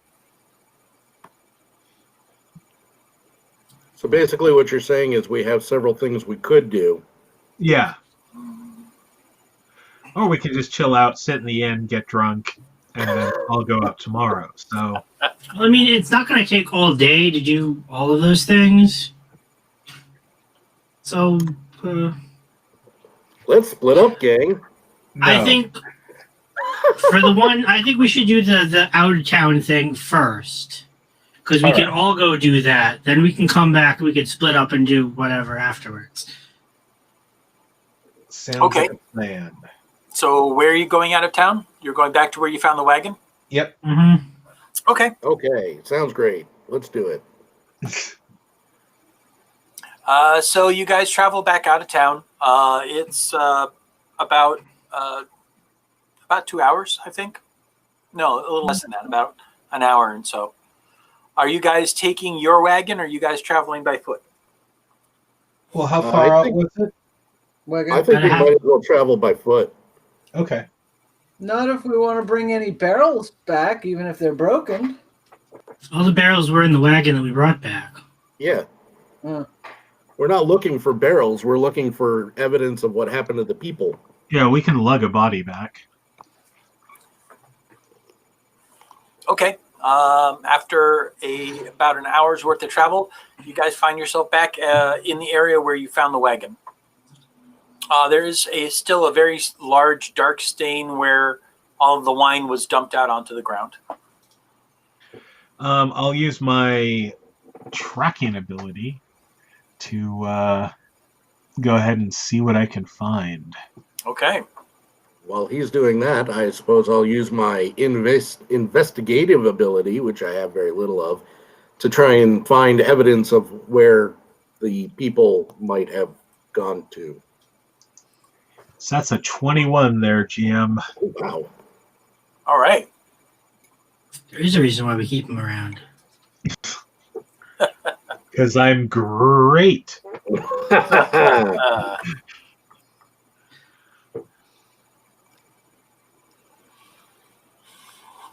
but Okay, you're always so- broke because cheaters never prosper. So even though it's rained, Tezcatlipoca, you're still able to pick up some distinct tracks and footprints. And more importantly, you're able to pick up the tracks from the wagon itself. it looks like this wagon had joined onto the main road and had traveled, was traveling from a road that connected to it. You haven't traced it all the way back, but it definitely looks like it came back onto the main road from a southerly direction. So basically it was traveling northward back onto the, let me get the map up. Maybe that'll make it a little easier here. Yeah, because he was supposed to be traveling west, I thought. So if he was traveling west, well, I don't know. I mean, Supposed to be traveling from the west, but he went way far. Yeah. Way more east than he should have. Gotcha. All right. All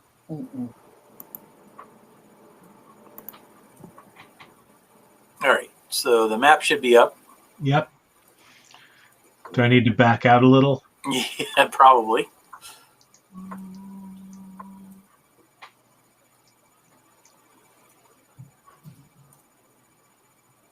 Okay.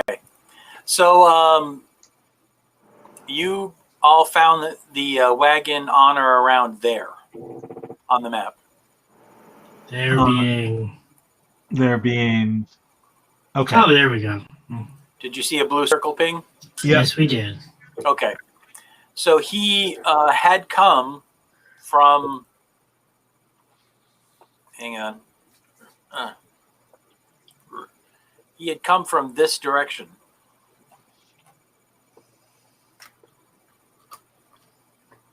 Through the woods. He did go through the woods. So based on the map that you guys had, he must have traveled the direction he came from in order, if he came from Wizard of the Wines, he must have came from this direction, because Wizard of the Wines is roughly that direction. So, can you see my blue arrow? Yeah. Yes. Did the barkeep tell us exactly where it is? Yeah, he marked it on your map. I can show you on the map if we zoom out and go to the right a little bit. Okay. Is that it? Oh, wait, to the right? This way? Yep. Oh, it's over here. The Wizard of the Wines is right. Oops. Hang on. No, that's not Wizard of the Wines. Okay. It's over here. Oh, wow. Where? Over here. Oh, wow. Yeah, I know, right? That's going to be a journey. So, yeah, that makes no sense whatsoever. No. So he would have traveled on the main. Well, presumably he would have had to have traveled on the main road, but for some reason, when he got to the bridge, instead of going over the bridge and entering Vallaki, he went south, and then he crossed over the river and he went through the forest, and then came To back. grandmother's house. What? He crossed over the river and through the woods to grandmother's house. Oh yes. Damn. So yeah, not really sure. I mean, like I said, there is a wooded path that leads into the forest, but you're not entirely sure if you should follow that path. Yeah, because looking at how far the path goes in, that's like a 2-hour probably travel into the forest. And at midday, that might not be a good idea.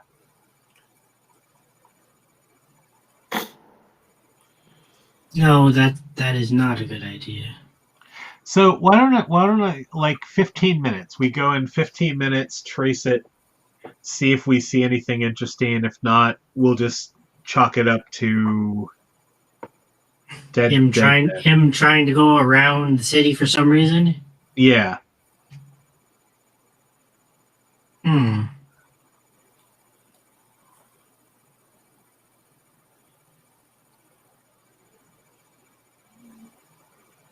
Okay. Yeah. That sounds like a plan. 15 All right. minutes. So you guys do travel into the down 15 minutes into the wooded path. His journey looks like it was very haphazardly. It looks like he was either traveling with very little care or it was traveling in great haste. You're not sure which. Can you tell if he was heading away from the road into the woods or from the woods to the road? Yeah, I asked that question. It looks like he was actually traveling towards the main road. So he was traveling. Well, let me mark on the map again. Going the other direction of the arrow? Yes, basically. That's crazy, because like even if he wanted a shortcut, that's not even the place to do the shortcut. Nope. No. Really No, not. he was way out. He was way off on just about everything. Now, did the wagon look like he was going towards Vallaki when he hit the road, or like he was going away from it? It looks like he was going back towards Vallaki. Okay, so he was circling around. So he wasn't trying to like take the wine and go around the town and sell it somewhere else. Was this guy's name Magellan by any chance? So what you're saying is he got killed by natives 3/4 of the way fast? Yep. Now, of course, while we're doing this in the woods, I'm keeping an eye out for wolves. Okay. Yeah, that's probably a good idea. Turn our passive perception into active.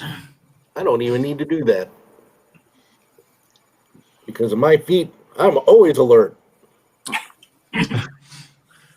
No wolves. Just a very mysterious path. Like I said, this pathway doesn't look like it's taken very often. It has trees and branches and bushes that have overgrown the path in some areas. And yeah, it doesn't look like it's used very often at all. So what you're saying is this is the path less traveled. Yes, precisely. Yeah. So after 15 minutes, you don't find too much more other than he looked like he was in a big hurry. Do you continue down the path or do you go back towards the main road again? Back towards main road. Yeah. Yeah, this is only going to lead to problems. At least today. Question, Mike. Yes. With my 16 investigation, did I find anything? Well, Tezcatl kind of, with his 21, he kind of ruled the day there. You didn't find... He was looking for tracks. I'm looking for clues about the people. Oh, that's a good point. That's a good point. So it looks like with a 16, you can see that there were several booted sets of tracks with people wearing boots. They surrounded, or at least they looked like they were all around where the wagon was. Where they came from and where they went, you don't know. But it looks like there was at least 4 or 5 pairs of tracks. So 4 or 5 people were here. But unfortunately, since it's rained and other environments, it's very difficult for you to get anything else beyond the, how many people were there. Okay. So you know for certain there's 4 or 5 people there. Well, at least we know it's people, not wolves. And there was a struggle. It looks like somebody was taken against their will. It doesn't look like somebody went willingly. That actually makes it worse. Yeah. And you're seeing this about 15 minutes in? No, this is what this is what I found on the road when you were looking for tracks. Correct. Okay, gotcha. Now there's blood on everywhere, also, right? There's blood on the road. Now that you're looking around, yes, you do find some blood on the ground as well. All right. So the people who, however many people there were here, are at least injured, if not dead. Do we know how many people were supposed to be in the wagon? Presumably the driver and possibly one other person. Okay. Like a teamster, probably, of some sort, since it's Probably. like heavy barrels. Yeah. Somebody riding shotgun or possibly light crossbow. Yes.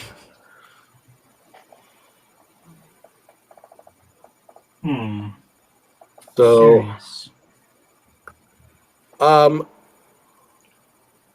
so I guess when we get back to the road, I'm going to point out to Tez that, the tracks of the people and the fact that, the two people who are with the wagon are either injured or dead. And, we should probably try to find them before they are definitely dead. Well, we don't know how far in that they might be, and it's already like late. It's already getting into the afternoon. No, they were supposedly heading towards the main road. Oh, okay. So basically, start searching the area more towards the main road. Yeah. Yeah, that's where we found the wagon, right off the main road. All right, so let's do a sweep. We'll stay together though. Okay. Yes. I pull out my broom. Right. So everyone who's searching, go ahead and make a roll. Any sort of roll we want. I assume it's either going to be investigation or survival, depending on who you are. Oh wait, I have like special cat perception. I should probably use that. Let me see if it. Do you have cat perception? So Mike, I have a better survival than investigation, but I don't know. Would it make sense for me to roll that instead of investigation? Why did it keep rolling? It depends on what you're looking for, really. Well, we're doing a sweep of the area to look to figure out where they went. You could go ahead and roll. I mean, you could roll survival if you want to give survival a roll. Yeah. Tez didn't do very well. A 10. You also rolled the wrong thing. Who? You. It's either survival or investigation. Oh. I rolled a 22. Oh, then I'll do survival because investigation sucks on me. I rolled an 18. I rolled a 10, so I am Tez average. Yeah, you and me both, man. You and me both. So after some searching, you guys find that it looks like there were some horses that were tied to a tree, and you can see that the footprints are in this area. People got on horses and then rode back towards Vallaki. Okay, so they rode towards Vallaki, so it probably then wasn't the Vasani. Possibly. So when we get back, we'll have to talk to the guards and see if they saw anybody coming into town after we left. Yeah. Oh, that shoot. Sounds like a good idea. I'm sorry. I'm wrong. Sorry. They are riding away from Vallaki, not towards Vallaki. Away from Vallaki. So then they could have been. I mean, I don't know much about the Vasanti. I mean, they're kind of an odd group, but I didn't peg them as thieves. They seem pretty honest. Murderers. I also didn't peg them as riding 6 hours just to smash some barrels and then ride back. Yeah. Yeah, Viva la Revolution. To take the barrels. They are gypsies, and gypsy equals thief. Wow, that's stereotyping. Racist.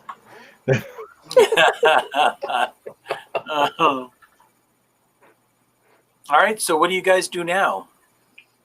How much longer do we have of daylight? Maybe about an hour, maybe a little more. And it's going to take us an hour to get back to town. So let's get back to town. Tomorrow morning, go to the winery. Okay, so basically we're going to say, fuck these guys. If they're not dead now, they will be. Yes. What do we really care about these guys? Well, I mean... well, we can talk to the... we'll talk to the barkeep about them. Yeah, we're not going to just go and go, nope, we didn't see anything. But let's go back into town, let Reginald talk about the boy. So at least we have that information. And then we can talk with the innkeep tonight. Just let him know what we found. Yeah, what he said. All right, so you guys go back to town. Nothing happens. You're back in Vallaki again. So what are you doing, Reginald? Trying to find out about the little choir boy. Okay. So what are you trying to find out? What is the information you're trying to get? Did he live at the temple? Yes, he did. He did live at the temple. Did anybody see him doing anything during the past couple of days?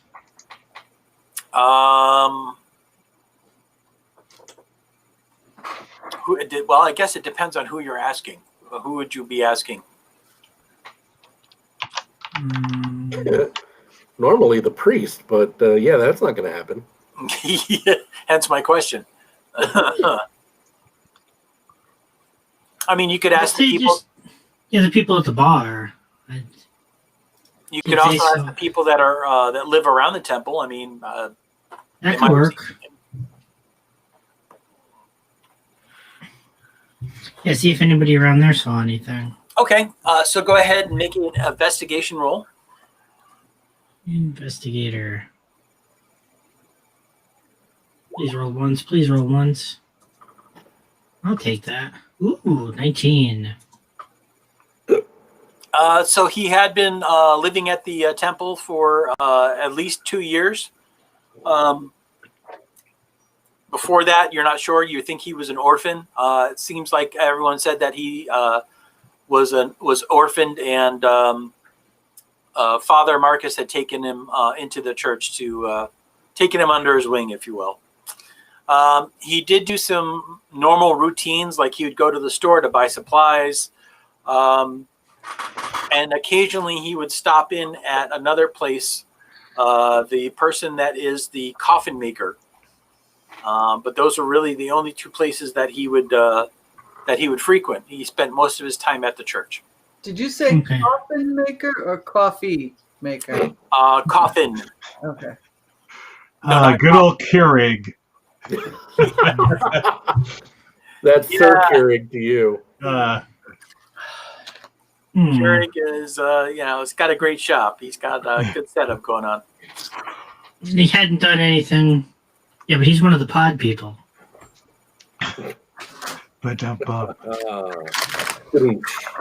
So he didn't do anything. He hasn't done anything strange in the past couple of days. That they know of. As far as everyone is concerned, I mean, everyone really doesn't pay him much attention. But he had gone to the coffin maker shop. He'd gone to the general store. He seemed like he'd been doing some pretty routine tasks. It didn't look like he was doing anything odd or out of the ordinary.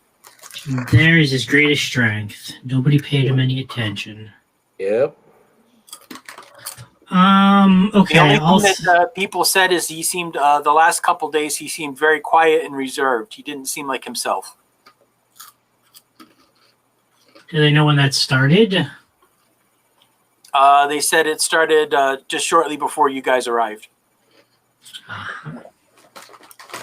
There's no way in hell he could have dug that whole thing in a day. That thing was like 300 feet long. No. Okay. He definitely couldn't have dug that by himself in a single day. There's no way. He would have either needed a lot of help or he would have needed a lot more time. Okay. Also, I want to look around the church and see if there's any holy water. Because you can make a search roll or investigation. Or you could make a search roll. Or I can make a search roll.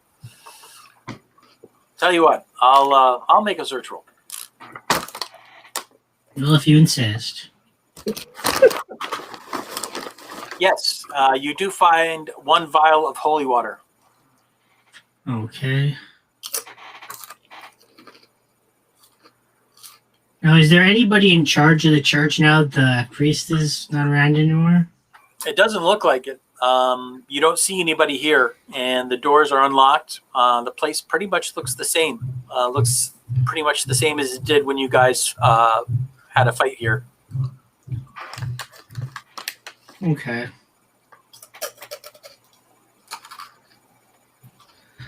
I'm going to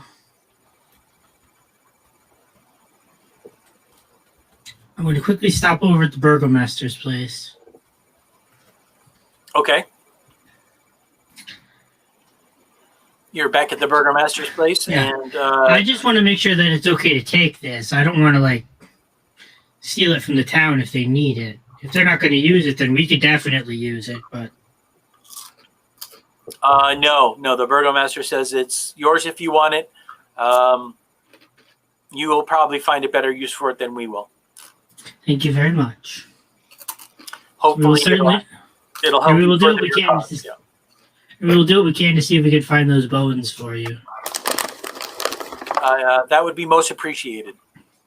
The church was a church that everybody looked to for a bastion of hope, and it would be good if it could be restored.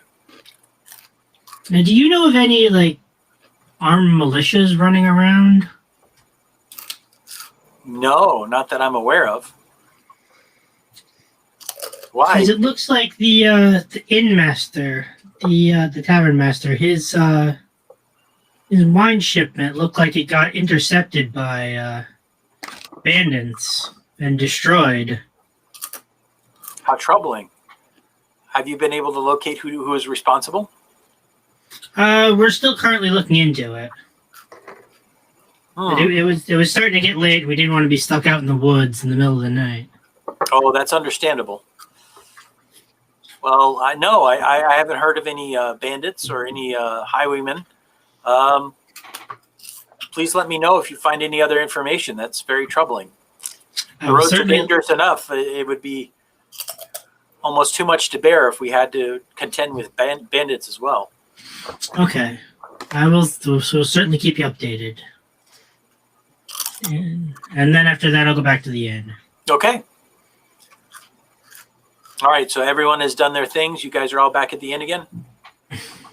Yep. And, of course, the manual info dump of everything I found.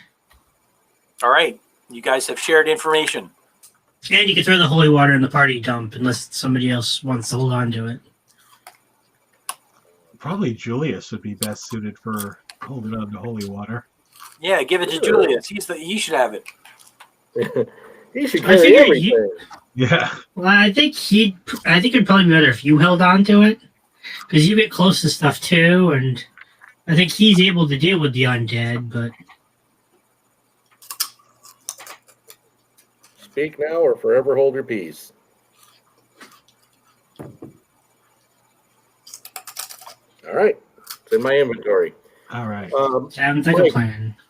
I'm gonna talk to Dargos about the people who were moving the shipment. Like, how many were there? Who were they? What can you tell me about them, et cetera, et cetera? There was only two. There was Oleg and Radovan. Not Radovan. He owed me money. That bastard. No, we have to go after him.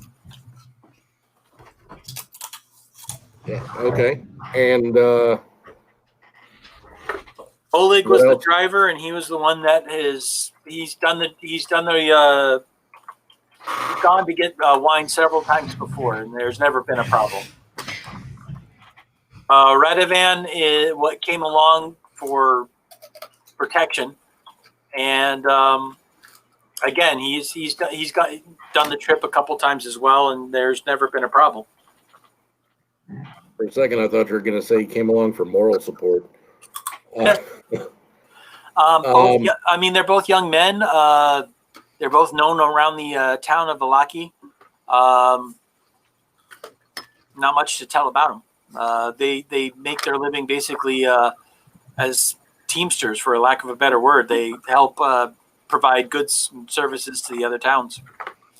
So they're not related to anybody important or anything like that. There's no reason that somebody should want to kidnap them.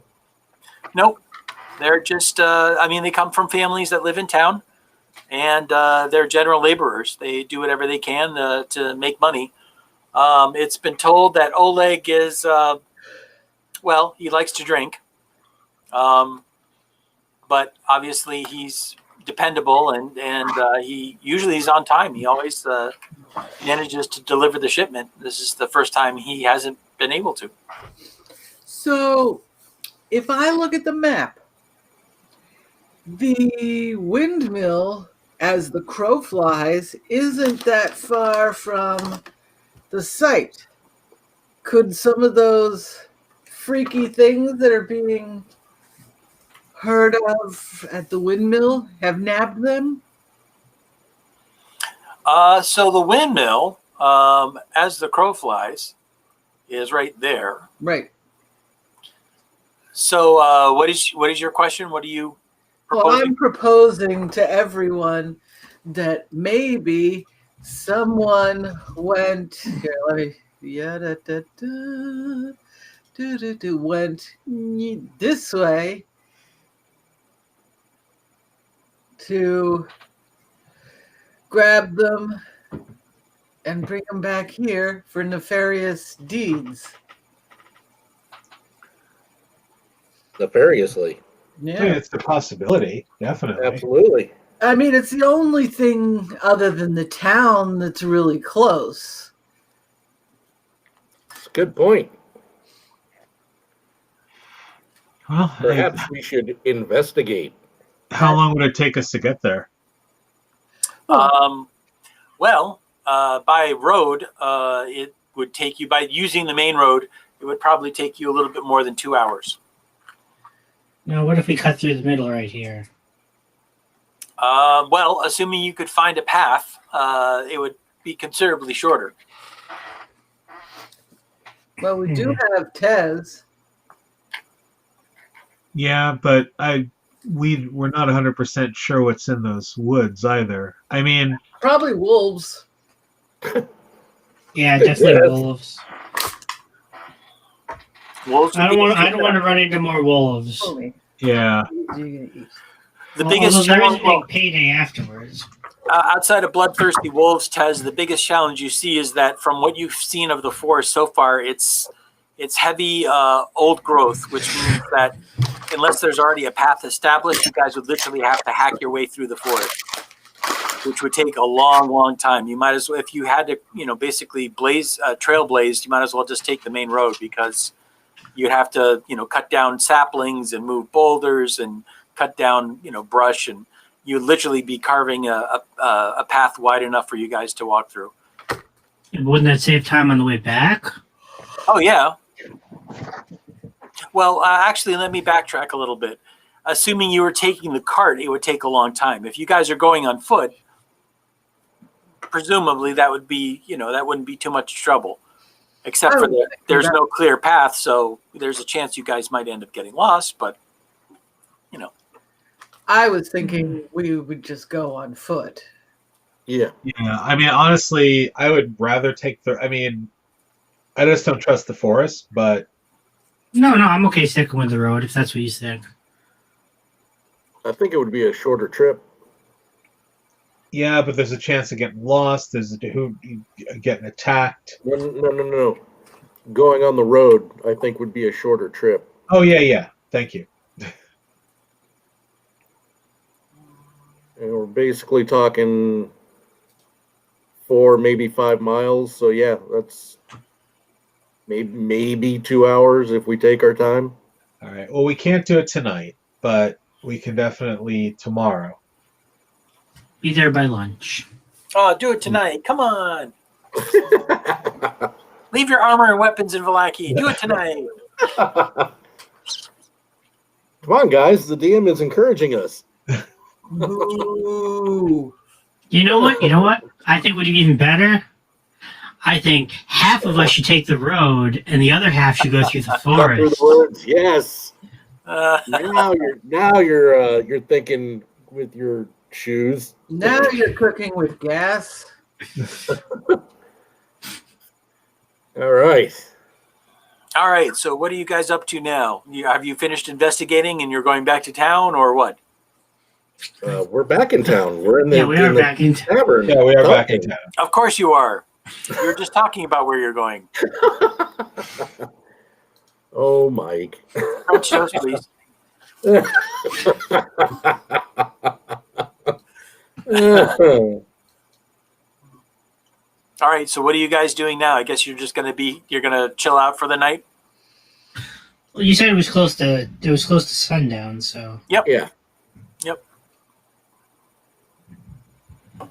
So yes. So Chill more out. card games. You guys are served. It looks like tonight they have fresh You fish. say, Wolf, I'm going to hit you. Oh, good. We have all this wolf meat. Here, have some wolf. I'll take the fish. Oh, God, I'll take the fish. We're going to be eating wolf for the next 5 years. Oh yeah, if there's fish. So after you guys finish eating, I assume you guys play some more dice games, or is it just off to your own quarters? I think I'm gonna get some sleep because I know tomorrow is probably gonna be a heavy day. So Yeah, it's going to be a long day, and we're probably going to want to leave early so we can get there before noon. Okay, fair enough. Another long rest. You guys are fully rested. Same as before. You guys have troubling dreams, but they quickly you quickly forget about them when you wake up. And after breakfast, you guys are ready to hit the road. all right, we're up early and hitting the road early. Yep, it's just past 11 o'clock. No.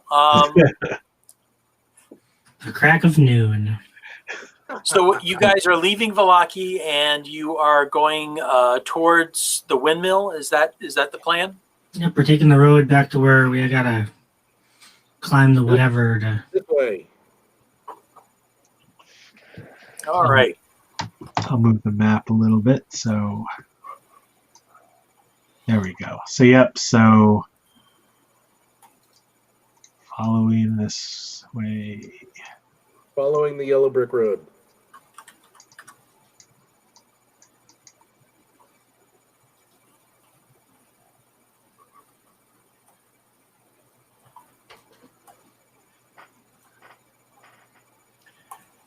Do.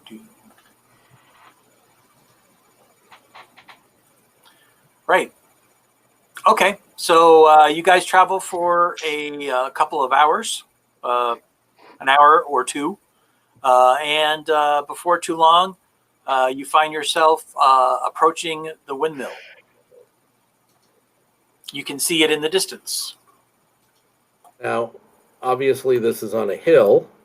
Yes. So how steep is this hill? How hard is this to climb? It's a very low grade. It's a gradual climb up to the top of the hill. Okay. It looks like the windmill was placed up on the top of the hill, obviously, to try and get as much wind as possible in order to utilize the windmill. But it's not like you guys are scaling a mountain. It's a gradual rise up to the top of the hill.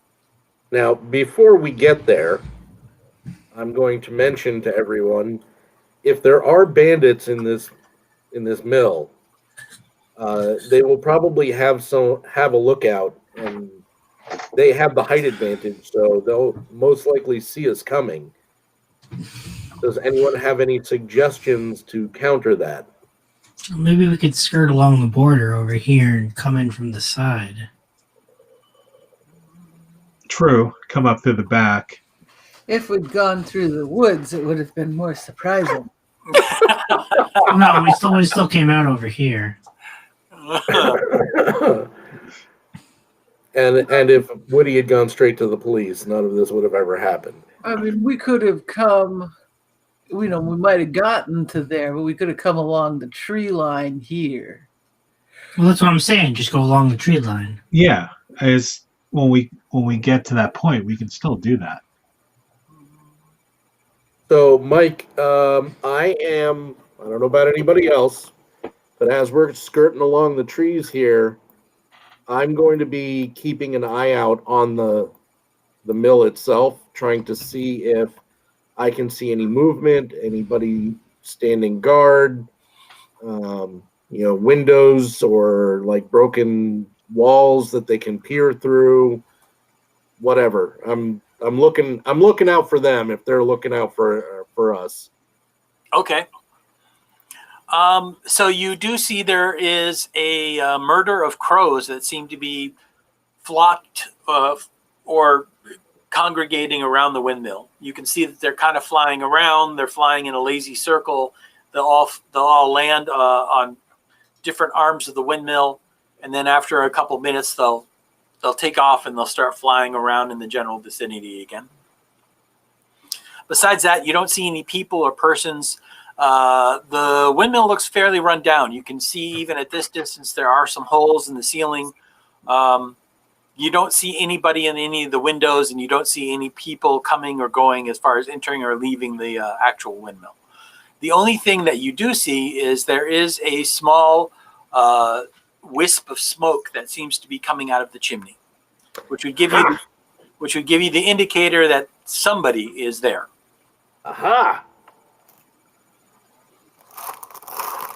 Yes. The smoke is hard to see with the backdrop of, the heavy mist, but after a couple minutes of concentration, you're able to see that there is definitely something. There's smoke or something coming out of the chimney. So Now, were we able to ask before we left if anyone lives in the windmill or no? nobody knows for sure. The report that you got is the windmill has been deserted ever since the Durst family disappeared. And no one has lived there, but there's been strange noises and strange sounds coming from the windmill for those people who have dared to travel past. So, but no one has actually ventured to the windmill to see who lives there, if anyone. Bree Pine was given this, one of the patrons at the bar pretty much gave her that lowdown. So are you guys trying to be sneaky, or are you guys just trying to be inconspicuous? Are you Yes and yes. Are you stealthing along the tree line, or are you just walking along the tree line to try and be less visible? I have a trash can lid and a stick. Yeah, right. No, I'm sneaking. So with all that metal armor, you'd be better off with a trash can and a stick. All right, so everybody's making everyone is going to be stealthing, so I will be making stealth rolls. Oh, okay. Good job. I knew you could do it. Yay! You can be taught. You get a gold star. Making several rolls, calculating numbers, crunching dice, referring to the matrix. Okay, so you guys have gotten within about, I'm going to say within about 200 feet away from the windmill. You can see that there's some overgrown weeds and bushes. You can see a rusting wrought iron gate that's halfway open. There once used to be what appeared to be a perimeter fence made out of stone. It has crumbled away gradually over the years. You still see a wooden door. The door is closed. And all of you can smell something cooking. It almost smells like something is cooking. It smells good. Whatever it is, it does smell good to you. It smells like Oleg. Johnson's house. What's that? It's Dwayne Johnson's house. Mm-hmm. Because we can smell what's cooking.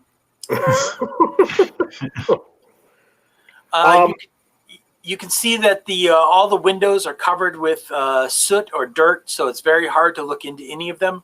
And you can see a very decrepit wooden platform that circles the windmill. And besides that, you see, of course, the ravens that are all flying around the windmill itself. All right. So, Julius, we use the old candygram. The windmill has sails on it. Does it look operative? No, the windmill does not look operative, at least not from the outside.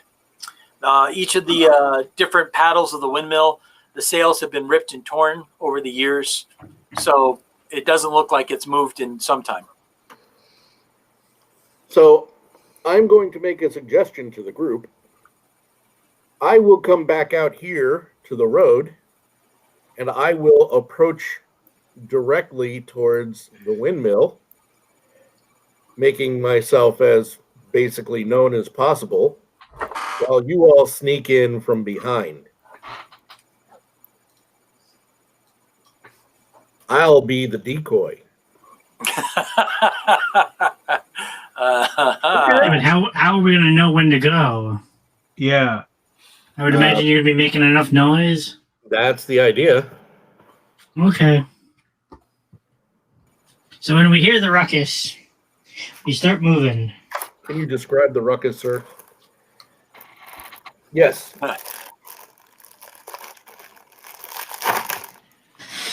Oh, I yelled at Edna not to look, but she'd already gotten a full court shot. All right. So, Julius, you're going to go out and approach from the main road. Yep. Okay.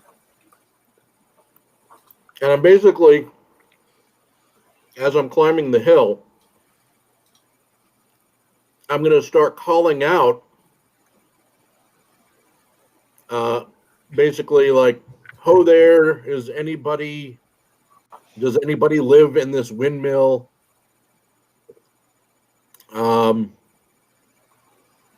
Please, I need assistance," something like that. Oh, you could act injured. I'll give him the old car accident scam. "Please, I just need to use your phone." My horse is broken down. Exactly. Okay. All right. So you begin approaching. The smell that you smell as you're getting closer to the windmill, it smells good. It smells delicious, in fact. You're about 100 feet away from the Does it windmill. smell like pies? What's that? Does it smell like pies? It does. In fact, it does smell a lot like meat pies. Oh, for fuck's sake. It smells like Oleg. All right. You're about 100 feet away from the windmill, from the entrance of the windmill. There has been no response to any of your calls. I continue approaching. All right. Now, if we hear him, we're going to start moving. You should hear me. I'm being loud enough. Yes, you guys definitely do hear him. So you start moving. We start moving stealthily. Okay. So, Julius, you're standing at the front door now. The door is closed. I'm banging on the door. There is no response to your bangs. I wait a few moments. I bang again. I wait a few more moments, and then I check the door to see if it's locked. Okay. The rest of you at this point will probably be close to Julius if you're not already there. You can definitely hear him banging on the door. He's being quite loud about that. I would say that we'd be circling around back looking for another entrance. Yeah. Got it. No. Unfortunately, there doesn't appear to be any entrance except for the front one. There is no auxiliary entrance, if you will. Are there any windows? There are some windows, but they are literally covered with dirt and grime, so it's impossible to peer in. I guess you could break a window if you wanted to do that, but yeah, just looking into the window won't get you anything. Okay. Let's see if you all smell the delicious smell of meat pies cooking, and you all realize that you've smelled that before. You smelled it, you think, in the town of Barovia, if you remember right. If the GM remembers right. Hey, who smelled it? Actually, I think it was in Vallaki. No, it was in Barovia. Oh, was it? Okay. When we went back. Yeah, because remember you 1-2 critted that. Yes, you did. Oh, yeah. You guys, pretty much one-shotted that creature. All right, Julius, the door is locked. The rest of you are, I guess, are you guys going to come around to the front of the building, or are you going to stay in the back? Are the windows locked? Yes, the windows would be locked as well, barred from the inside. All right, I guess we'd have to make our way around front. I mean, carefully and quietly, but Okay. So we're just going to keep the same stealth roll if you guys are still being stealthy.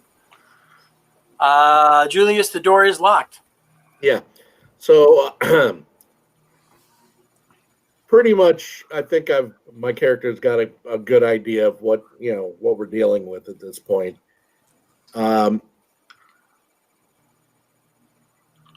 So I'm going to continue banging, saying, "Sir and or madam, let me in, please."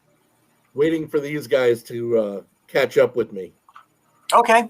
At this point, we can say that everyone is together. You guys are all basically standing around the front door area. Time to break the door down. I'm standing back. Yep, me too.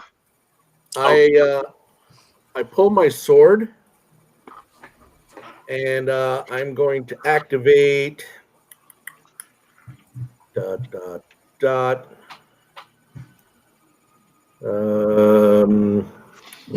go Super Saiyan. You're gonna go Super Saiyan with your sword like you did last time.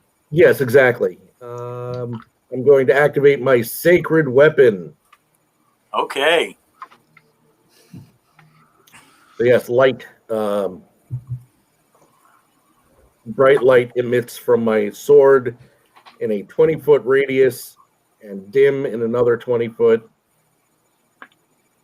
And then I'm going to try and kick the door down. All right. Make a roll. Bend bars, lift gates. Sure thing. Oh, wait, no. Sorry. Open doors. I'm assuming strength. Yeah. You have 18 double lot strength, right? Right. Yeah, there you go.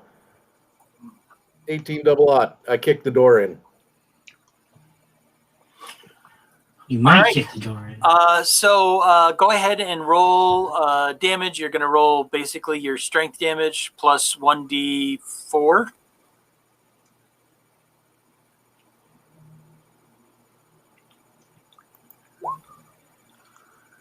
Okay, so that would be 4 points of damage. You smash the lock, and the door flies open. I boldly step into the windmill. All right. 1 second. Let me get a map here. Make sure that all areas are hidden before producing said map. I mean, it's an actual map. It's just going to be the grassy street. No, it's time to get an actual map. Yeah, I like that grassy street. It can be interpreted as anything. Yeah. And it's good luck for us. So it was good luck the first time. That's my catch-all map. That's when I don't have a map, I use that map. See. Hey, Mike, apparently you can make your own maps in this in Roll20. I also uploaded a whole bunch of maps. I was doing that before we started the game. Cool. Oh, you guys see nothing. Nothing. Let me reveal an area.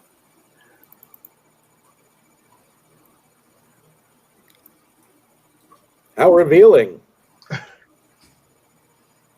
That's like the whole thing. That's fine. It's not very big. Well, it's the whole first floor. Yeah. Okay. Here, I'll zoom in. I'm just making sure. Ollie Shore? No. The wheeze. There is some dim light that's coming through, filtered through the windows. You can see. I'm sorry, what was that? Nothing. My cat's just attacked me with nothing. You can see that the ground floor of the windmill has been converted into a makeshift kitchen. The room is filthy. There is dirty pots and cutlery scattered about the area on different cleaning surfaces. There's baskets and old dishware piled everywhere. Adding to the clutter is a peddler's cart. Whoops, not anymore. That cart is gone. There's also a chicken coop. You can see a heavy wooden trunk in the corner of the room and a pretty wooden cabinet with flowers painted on the doors. In addition to the clucking of chickens, you could also hear, thanks, whoever put the red X through the card. In addition to the clucking of chickens, you also hear toads croaking somewhere. There is the sweet smell of pastries that blends in horribly with a stench that burns your nostrils. The awful odor comes out of an open, upright barrel in the center of the room. Warmth issues from a brick oven against one wall, and a crumbling staircase ascends the wall across from it. You hear creak and groan of the floorboards above you, but there is no one else in this area. Okay. All right, I'm going to go look at that barrel, because that barrel kind of frightens me. And roll to trigger the trap. So peering into the barrel, you can see the barrel holds some kind of glistening black viscous fluid. It smells terrible. But it doesn't smell like blood or rotting flesh or anything, right? Smells faintly of blood. Okay. Well, I'm not stupid enough to touch it, but I just wanted to see if there's anything floating in it, or if there's a body stuffed in it, but Just do like the cop dramas and taste a little bit to see what it is. yeah. Yeah, this is cocaine. You grab a dirty glass and immediately drink a full tankard. Is anyone else doing anything else? I am casting Divine Favor on myself. Okay. Which gives my weapon an additional D4 radiant damage. And I'm going to begin moving slowly up the stairs. Okay. Anyone else do anything else? Is everyone following Julius up the stairs? Yeah. I'm going to cast Aid. Everybody gains 5 hit points. Woohoo! To their max. And their current. Oh, so it's not temporary? It's temporarily permanent. For the next 8 hours, you have 5 more hit points. Yay! Oh, here we go. Am I supposed to be that big? Jesus, this place is tiny. 5 cents, 5 foot squares. Yeah, this place is tiny. Mm-hmm. Oh, let me get everybody else. Julius, how did you get your guy there? I Look dragged how dragged him from my journal. Oh. Look how big that ominous raven is outside. What raven? Damn, he flew away. Oh, we can do that? Let's see. Oops. No, that didn't work. How was that? Oh, There we go. Julius, you've been cloned. Excellent.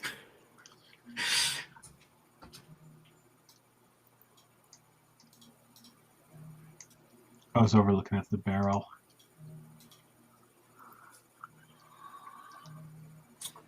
Here. And Reginald basically became like Apache Chief.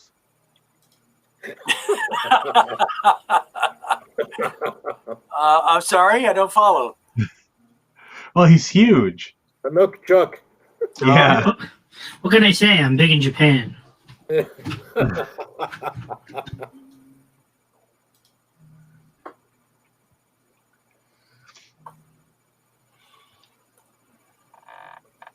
All right. So you ascend the stairs.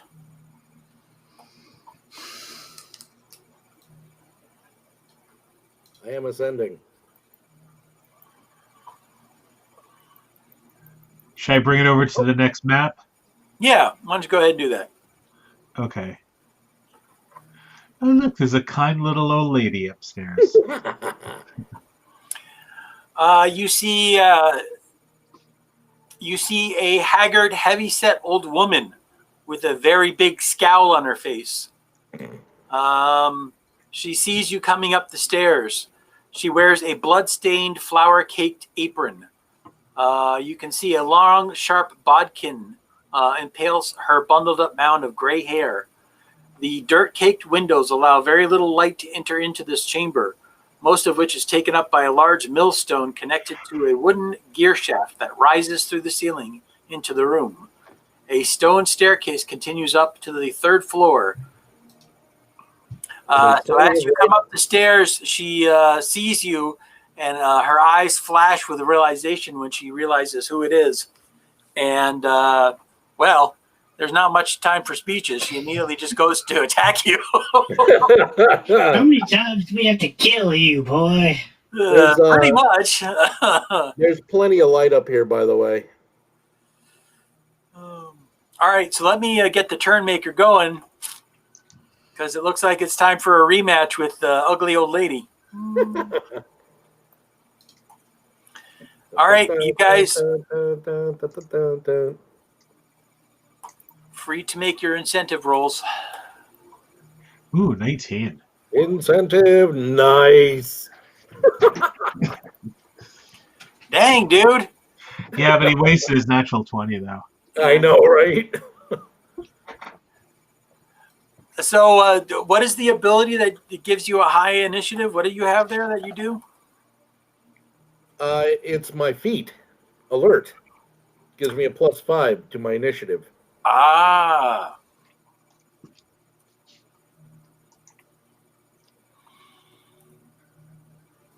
And that's already included in that. All right.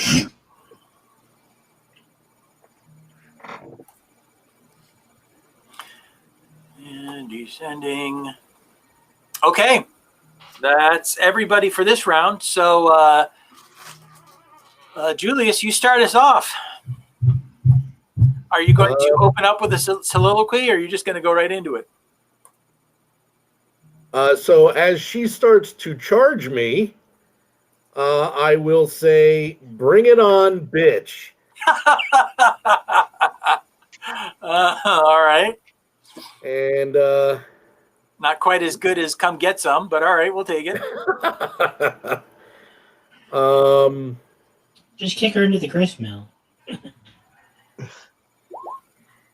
That's a 22.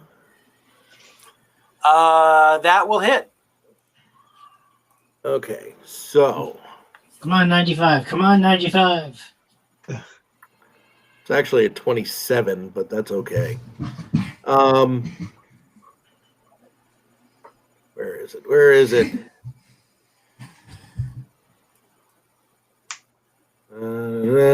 Attack rolls, weapon with bright light,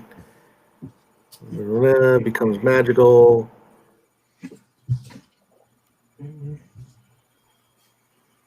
Oh, I thought that was extra damage too. Oh well. All right. I will, however, spend a spell slot for my divine smite. So that's she's a fiend or undead, yes? Only her barber knows for sure. No, yes, Okay. she is a fiend. Okay, so that is an extra 3d8 plus an extra d4. So, oops, that is, God, I can't do all of these. All right, so there's the first. Here's the d4. And here is the extra 3d8. So it's a total of 20 points of damage. Now, if you're doing the thing you did last time, don't you reroll 2s and 1s? Only on my Or is weapon. Only on my weapon damage. Oh, okay.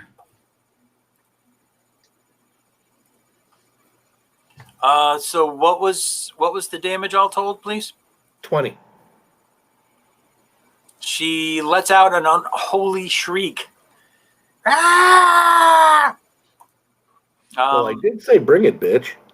Yeah, you did. Allow me to do some math here. 1, 2. Got it.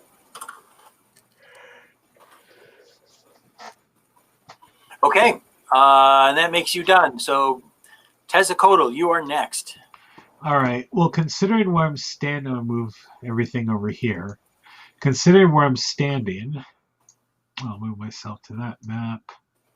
Would I be able to pass up the stairs and get over here, or no? Yeah, you can get there. You can, yes, you can move through Julius's space to get to there. Okay. Yeah, that works. All right. And then I'm going to go ahead and attack with spear and dagger. All right. So first is the spear. Does a 13 hit? 13. No. Okay. And then I will click and try to hit with the dagger. Does a 16 hit? No. She is fast. Wow. Yeah, she's fast and wily. All right. And that is my turn. Okay. Then that'll take us to Breepine. Oh, boy. I'm assuming I can't see her from where I am. No. Unfortunately, you cannot see her from where you are currently standing. If you went 5 feet up the stairs, you would see her then. Yeah. 5, 10, 15, 20, 25. And I will. Wait, where did you go? Where are you now? Here. Are you So behind the stair? you ran up the staircase. You I ran was here. So I went 5, 10, 15, 20, 25. All right, so she won't get an attack of opportunity on you because... No, she would. Oh, she will get an attack of opportunity on you. Okay. All right. Let me do that thing.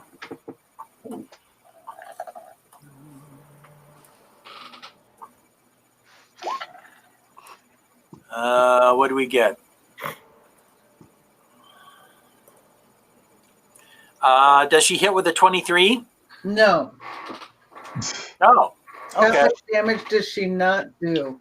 11 points of slashing damage to you.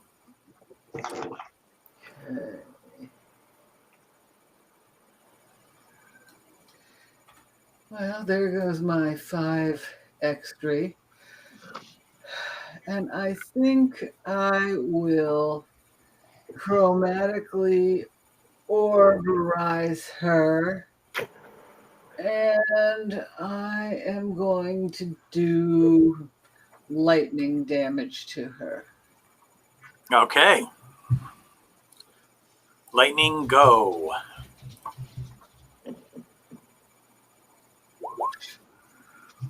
No.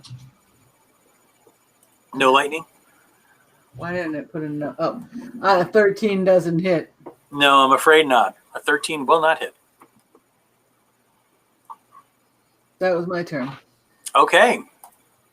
So the evil old crone shrieks out and says, "Now, my sisters, spring the trap and let these fools know who they're dealing with."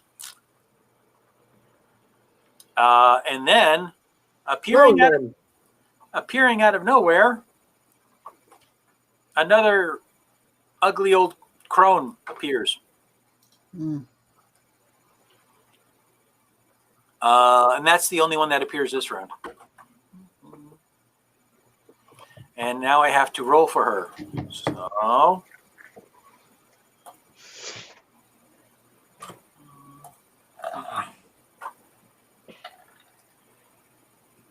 Oh, that's terrible. That's a terrible roll.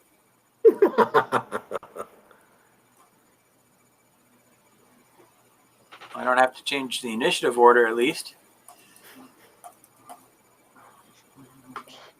Yeah, you do. Well, the one I just rolled for, she goes last. Oh, wait, you're right. I do have to change it. Never mind. And then she's going to attack you. You. I'm assuming you mean me. Yes. Me? Okay. She's going to try and claw you. She gets a 9. That's not going to... That would be a no. No go. That would take us to Reginald. Okay. I bust. There's not much room up here.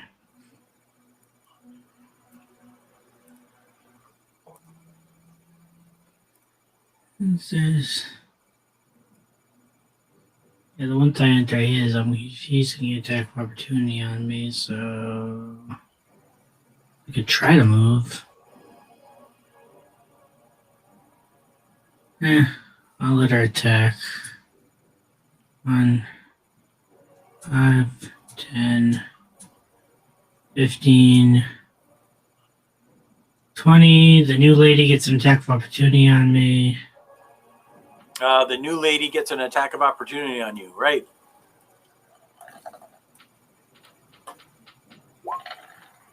She rolls a 24. Totally misses. And does 13 points of totally missing damage. Yay! Okay. And I'll move there. And now, can I fit over here in this corner spot? Is that a spot, or is that like no? No, that's you're basically standing on the windowsill. Yeah, you could do that. That's legit. I'm gonna get over here then. Holy free holies, things are getting crowded. 10, 15, 20, 25. Mommy. Yeah, so all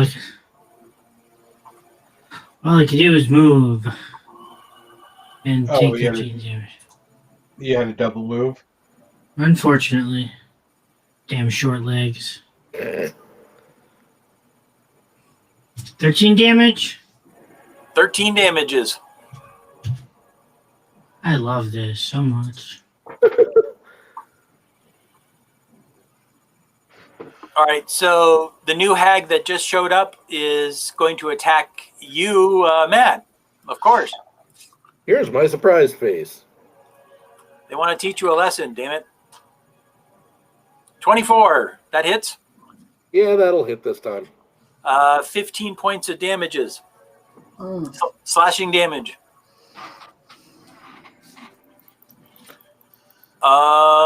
Let me reset the order. Okay, Julius, it is your turn. All right. I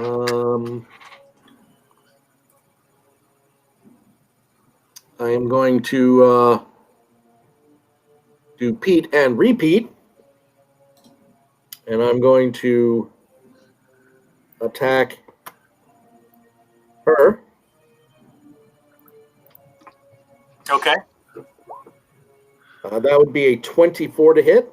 That will hit. I will spend my last spell slot.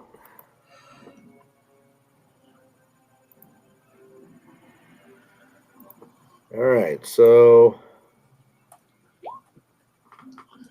I get to re-roll one of those. All right, so that's 10 points.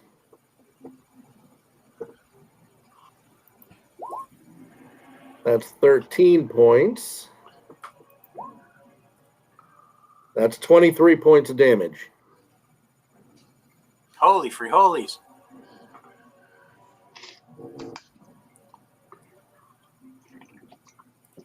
All right, let me do some mathy math here.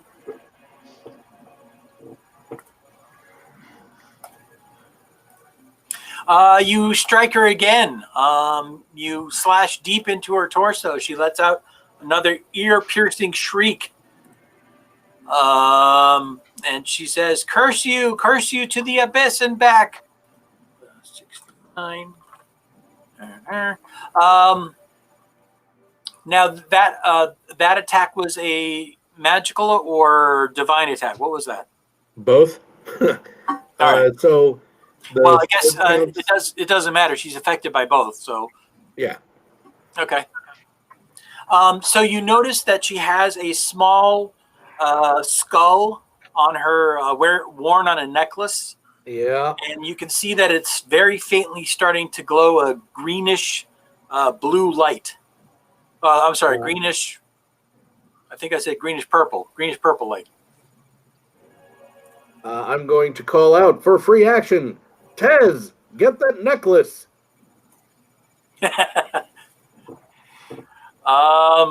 Tezzacotl, it is your turn. All right, then I'm in a bonus action Hunter's Mark. Okay. And for my main action, I'll try to grab the skull. So you're going to try and grab the necklace off of her neck, or okie dokie. I don't know if you want to handle that as a grapple. I don't know if there's actually rules for or disarming. I'm trying to think. Hold on, yeah, I can just look at D&D Beyond. Let's see what D&D Beyond has to say. While you're looking up D&D Beyond, I'm going to make another cup of tea. Okay. All right. D&D Beyond.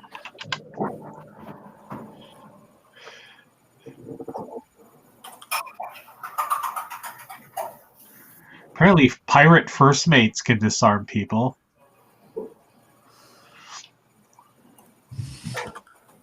If I was a monk,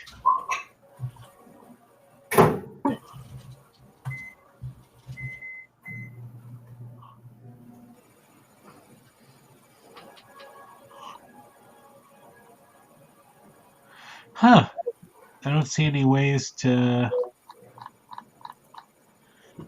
Maybe it's under maneuvers.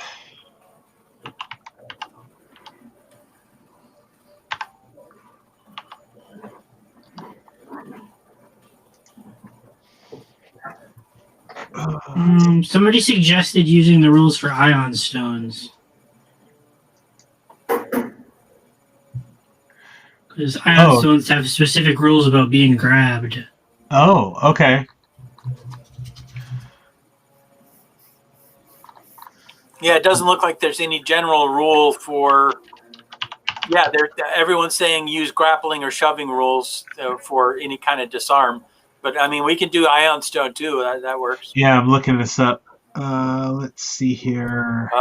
Michael on the chat says opposed athletics. That would work too. That's basically, I think, a grapple.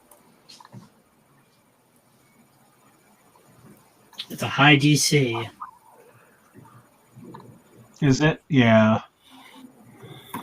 Well, I mean, you're trying to grab something on her neck anyway, so it's going to be... So, all right. So, either attack roll against AC 24 or a Dex acrobatics roll against DC 24. Let's see what's going to be better. My acrobatics is a +4, and they're either the same, really. And the DC is a 24? Yep. Mm-hmm. You need a natural 20. Well, here goes nothing. This will never work. No. Oh no, that's too bad. Bonus. With your cat-like reflexes, you lunge forward, and your claws just barely click against her skull. But she twists her body away from you and lets out this demonic snarl. Close, but no cigar. That is terrible. So that's your action, right? Yep. Okay, so that would take us back to Breepine. All right. Can't believe it. You missed by 1, didn't you? Yep. Yeah. If we had a blast or something on me, could have possibly done it. So I'm going to try to chromatic orb again. Okay.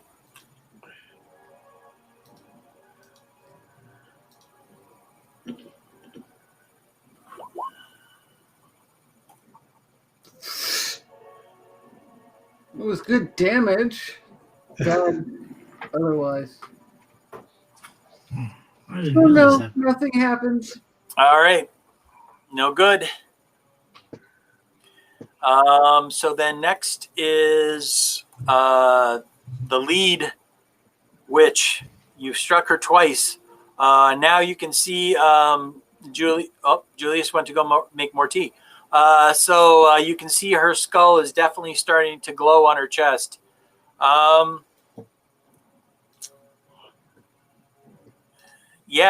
Julius is the biggest threat. She's going to go ahead and make another attack on him. Let's see. She gets a 10. I know that's not going to hit. And she says as a free action, she screams out,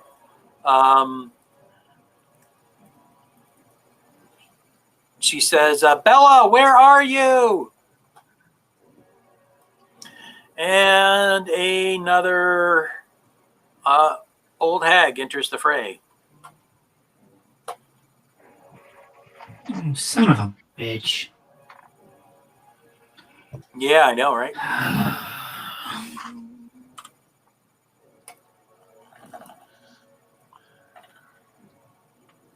Oh, man. She didn't do much better. Okay, that would take us to Reginald. Reginald, it is your turn.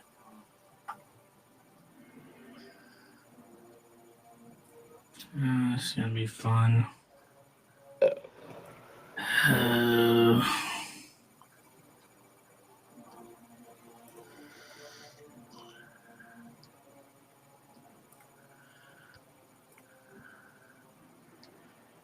Let's see. I'll try this.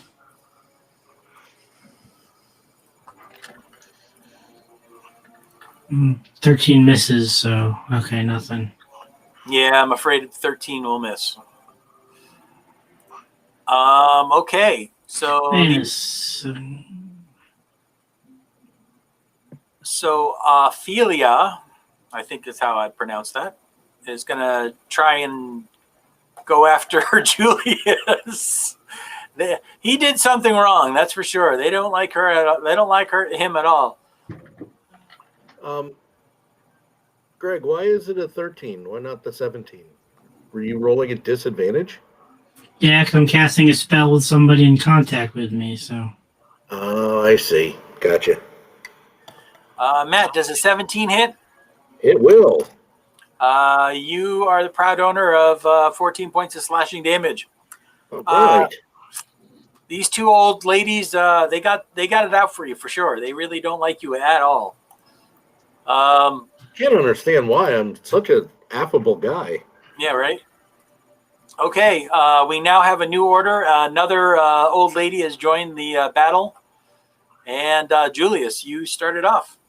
Oh, Right. You were out of the room while I said it. As Tessacodal went to grab for the skull, she twisted away from him, and I heard. And then it starts to glow a little brighter. Yeah, I heard. Okay.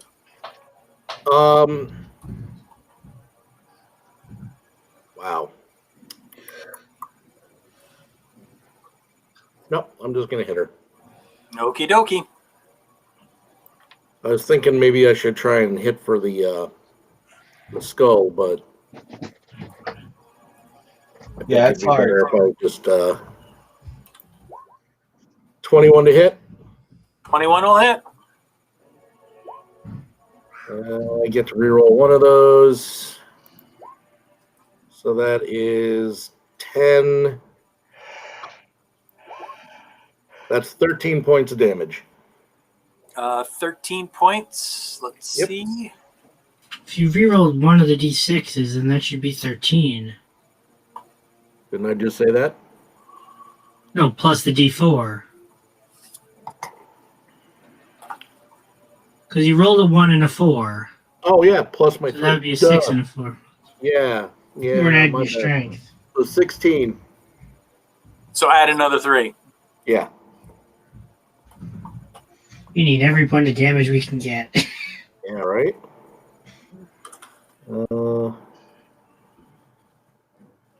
5, 10, 13, 16, 26. Add another 3 because I did the same thing on the last hit. Okie dokie.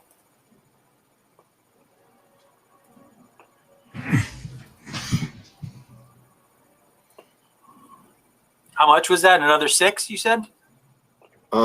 Yeah, the 2 plus 3s, so plus 6.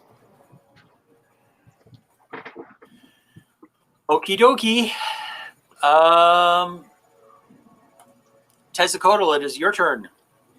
All right. Well, I'm not going to try to grab that thing again because I'd rather be doing some damage than no damage.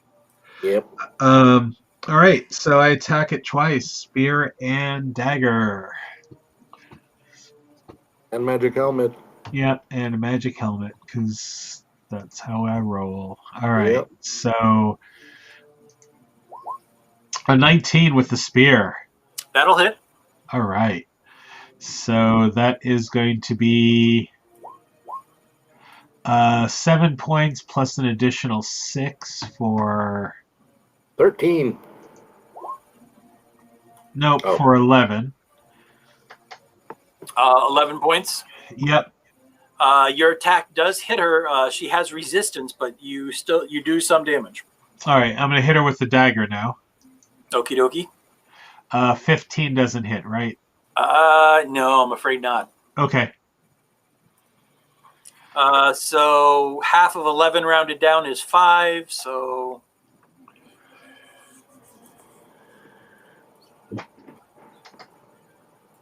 Got it.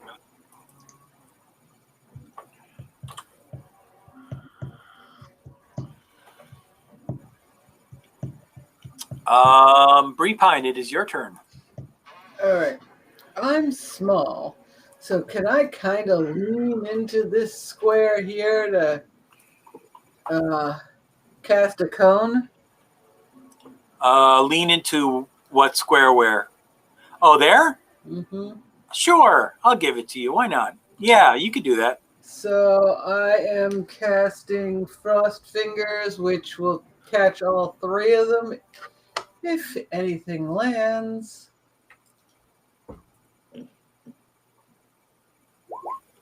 So they all 3 have to make DC 14 Constitution saves. Okie dokie. Here's number 1.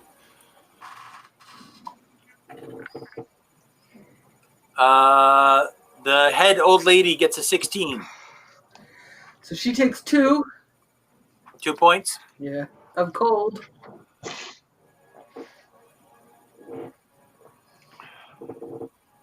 Okie dokie.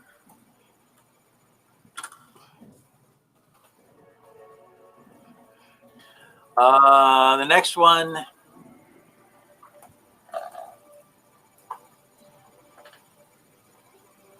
Wow. She gets a natural 20.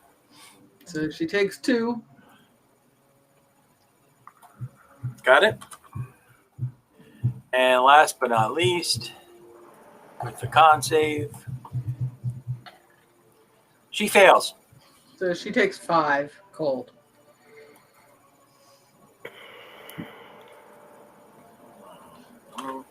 Okay.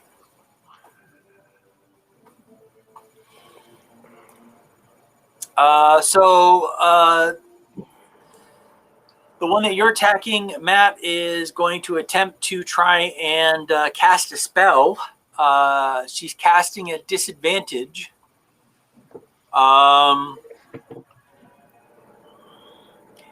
You don't have an attack of opportunity or anything like that because that's not in this rules, right?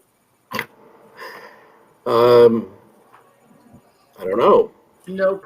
No. Apparently not. All right. She's just at disadvantage. If it's ranged. Right. If it's not a touch spell. Yeah.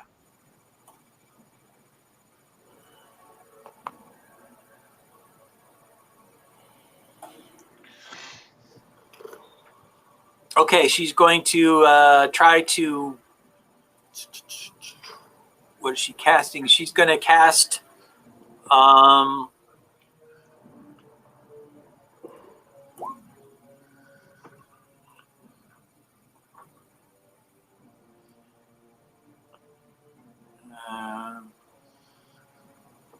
Hey, as a free action, can I use Intimidate to try and get her to not teleport out of here?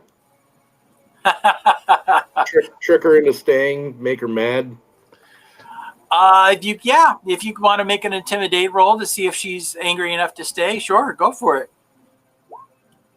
Well, 15. Basically, I'm going to say, yes, you run again, just like before, you coward. I'll just hack your sisters into little pieces. Oh, wow. Yeah, that might do it.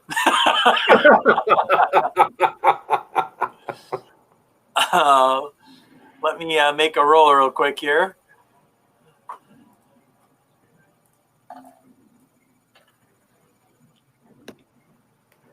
All right. So what's the ruling if she was going to cast a spell and she decides not to cast? Is she still able to act? That's up to you. Yeah. Yeah, Mr. DM. All right. Matt, she's going to try and she stops casting and she screeches in anger, and she says, "I'll destroy you and feast on your bones." And Of course you will. She goes to claw you, and she misses. She flails wildly at you. Yes. Reginald, it is your turn. Okay. Let's try this again.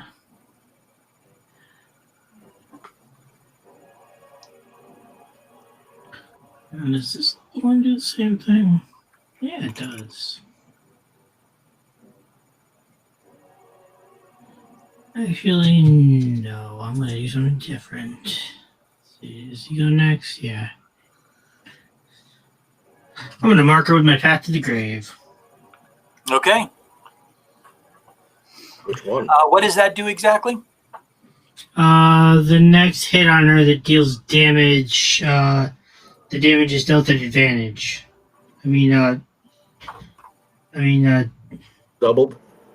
Yeah, doubled, as if she had, as if she was not resistant to it. Whatever the word is. The word. Give me the word. Vulnerable? Yeah, vulnerable. That's the word we're looking for. Okay. And it's this main one that you're doing it on? Yeah. So hit. Yeah. Yeah, right. All right. So, Matt. And as a bonus action, I'm going to cast. I'm sorry. No, go ahead. What is it? Shield of Faith on myself. Okay. So my AC goes up because I'm gonna get hit by something. Matt, the one next to her tries to hit you and misses with a 12. Yay. And Reginald, the one that is standing next to you, is going to try and attack you now. Okay. She sees all that spell casting you're doing, and she doesn't like it. Not one bit. I did a 15. Ouch. Yeah. She got a 26. Yay. Okay, let me see. Blah, blah, blah, blah, blah. Where's a... So she's going to do 17 points of slashing damage to you. Oof. Yeah, that was pretty big. That was any pretty big hit. concentration spells going? Where is the concentration button on here? Is there a concentration button on here? I don't know if there is a concentration button on there. Is there concentration? Well, yeah, 'cause I'm concentrating on the armor spell, so... At least I think I am.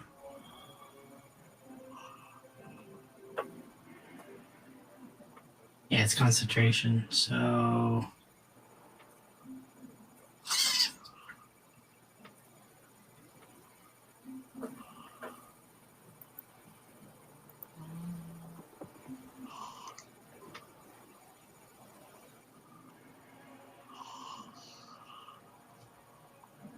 I think they would have this built into D&D Beyond somewhere. DC 10 or half the damage you take, whichever is higher. Constitution check. Oh, check. Constitution saving throw. Yep. Yay. Inside my spell, I take it at advantage, so I rolled a 20 versus what was I doing? 10 or half the damage. I think 10 is higher. So either way, I'm okay. Yep. I still take 17 damage. Yes, but you keep your spell. And it's back to you, Julius. All right. Let's see if I can finish her off. That is a 23 to hit. That will hit. I get to re-roll one of those. That is 7, 10,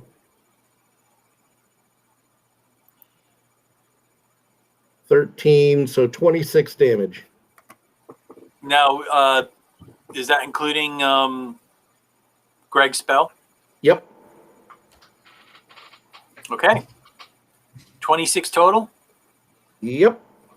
That's enough. Woo! She lets out unholy shriek and then falls to the floor. I then turn to her sisters and say, if you want some of that too, stick around. All right. Tezzacotl, it is your turn. All right. Tez is going to move the Hunter's Mark to this one. Step up over here. And go ahead and stabby McStabberson with my spear. I need to get a magic item at some point. 17 hit this one. 17 will hit. Yay! That is going to be a 7 plus, because of the Hunter's Mark. 2, so 9 points of damage, and obviously non-magical, so... 3. No. 9. 4. 4. Okay. Just your spear, not your dagger? Because it takes a bonus action to move the Hunter's Mark, so... Right. Okay. All right. So then next is Breepine. All right, on this one over here, I will. Where is it?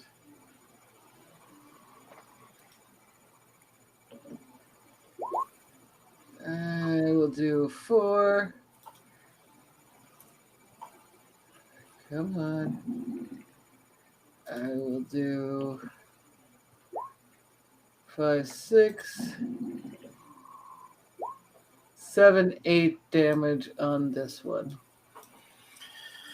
8 damage. Got it.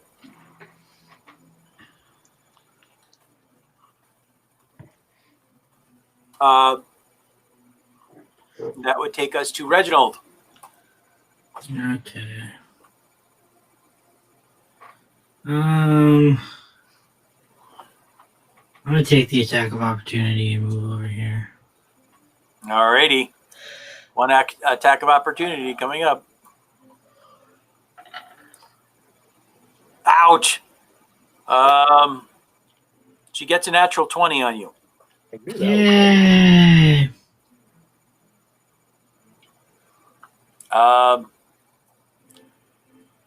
So that's 14 points of damage. Slashing. It's not as bad as I thought it was going to be. Okay. Oh, and I got to do another one of those thingies.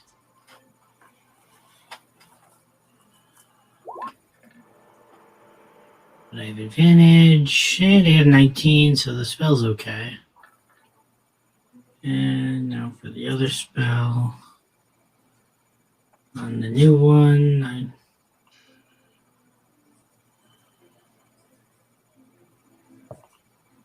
on the one that's marked. Okay. Does a... No, it doesn't.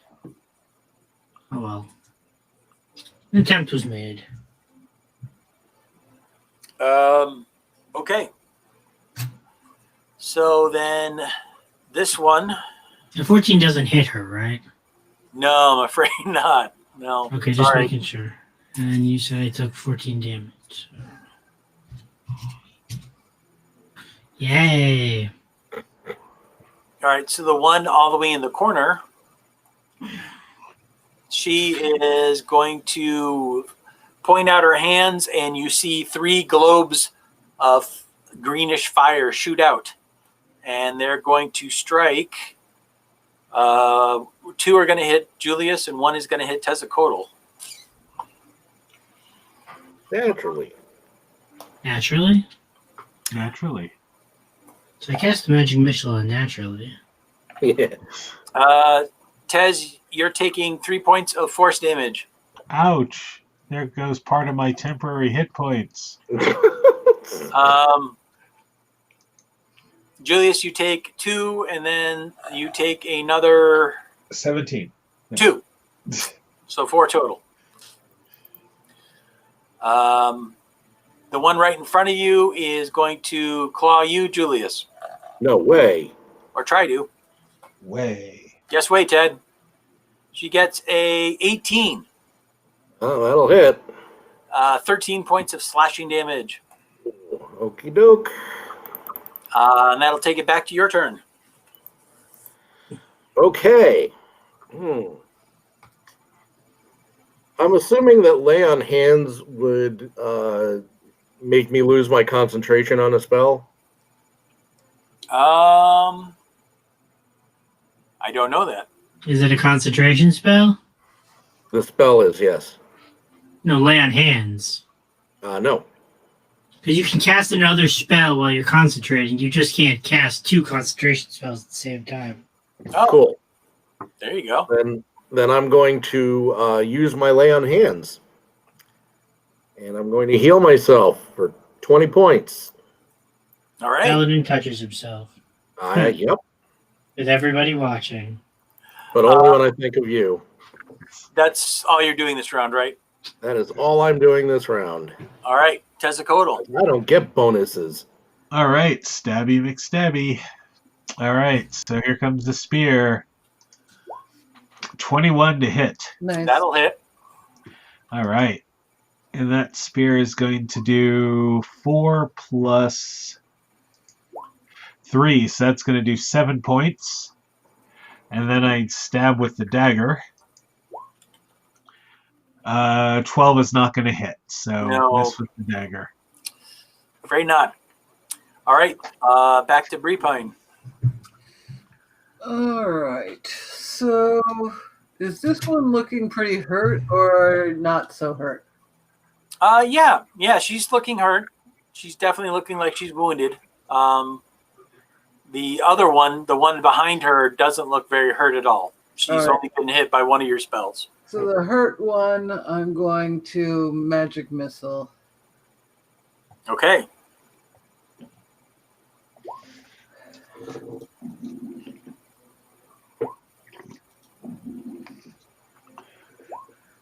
Nine. 9 points total. Got it.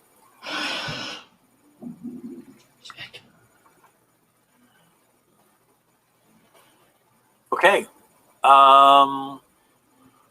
It's back to you, Reginald. Okay. Again.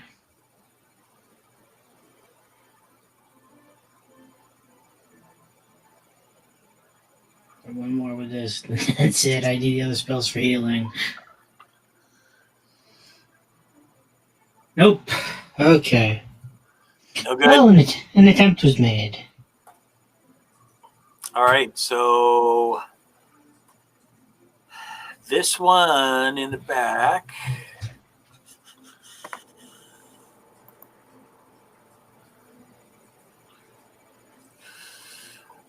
She is going to go ahead and try and cast Magic Missile again.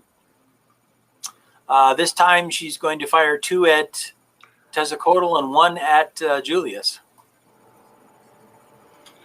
Tezzacotl, you're going to take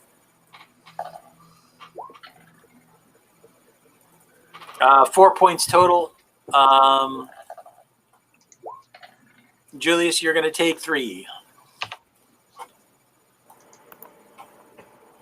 And the one in front of you, Matt, is going to try and slash you with her claws. And she gets an 18. Yeah, she hits. 17 points of slashing damage. Jesus. Well, there goes that healing. Okay. All right. That was the end of the round, and then it's back to you, Julius. Okay. Kitty. I am going to activate my Radiant Soul ability. This causes my eyes to glimmer and 2 luminous incorporeal wings to sprout from my back. I'm going to use this. Kitty. I'm going to use this to try to intimidate them. And I'm going to announce to them, this is your last chance. Flee or die. Oh, wow. Okay. Oh, damn. That's is that 23. What's that? That's a 23 intimidate. Holy smokes. Is that your only action this turn? Yeah, because activating Radiant Soul, I believe, is an action. Okay. All right. Yes, it is an action. Okay. They both look visibly shaken by what you've said and what you've done. They don't act this round, but they definitely look very, they look shaken. Tezzacotl, it is your turn. I'll try to do a little bit more stabby damage. So here comes the spear.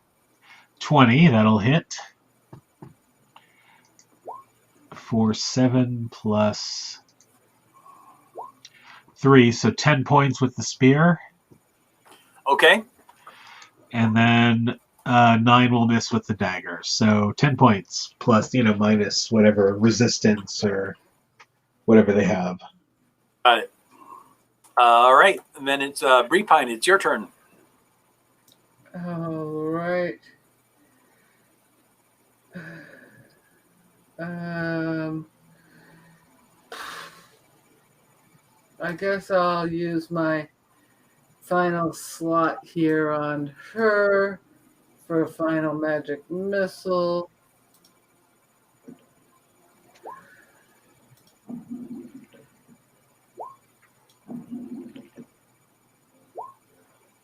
Oh, nice. 13. Wow. 13, 5, 6, 7, 8, 9, 10, 13 damages. Okay.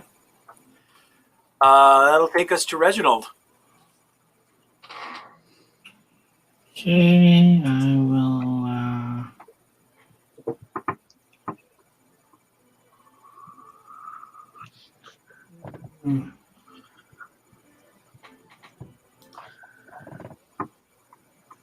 We'll do this.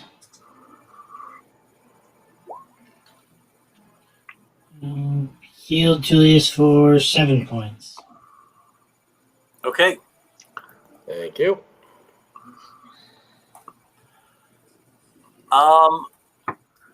Bella, after being struck by, after seeing Julius basically manifest into some kind of celestial creature, and then getting struck by the magic missiles, she begins casting a spell and fades away. She disappears.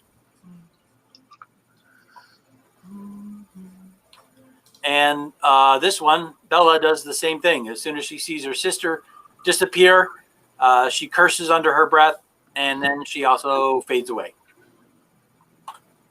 Woo! And that's it. And the battle is over. You have sent the witches running. I stumble back against the wall, and I use my healing hands to give myself 4 more hit points. Okay. All right. So the battle is over. I guess since it's at midnight, this is probably a good place to stop for now, and then we can pick it up next time with you guys exploring the rest of the mill. You guys just completed another millstone, so congratulations to that. After defeating the witches, you guys are now 5th level. So congratulations. Ooh. So the next time you guys play, make sure that your characters are leveled up. And that'll be it for tonight's session. I'll pass it back over to James. Over to you, James. So let me go ahead and go back over here. So anyway, it is late, so I want to thank everyone for hanging on and checking us out. And definitely we will be at a new 2-week interval. So our next session, looking at the magic calendar here, will be on the 30th of January. So definitely keep an eye out and definitely take a look. We're going to be doing some other stuff probably in February, but we will definitely have one more session of Strahd in January. So, what's that? 29th. Is it the 29th? It is the 29th. I can't tell time. Whatever. It's late. All right, everyone. All right, everybody. Go ahead and hit the magic button, and we will see you next time. Bye, everybody. Bye, everybody. Bye.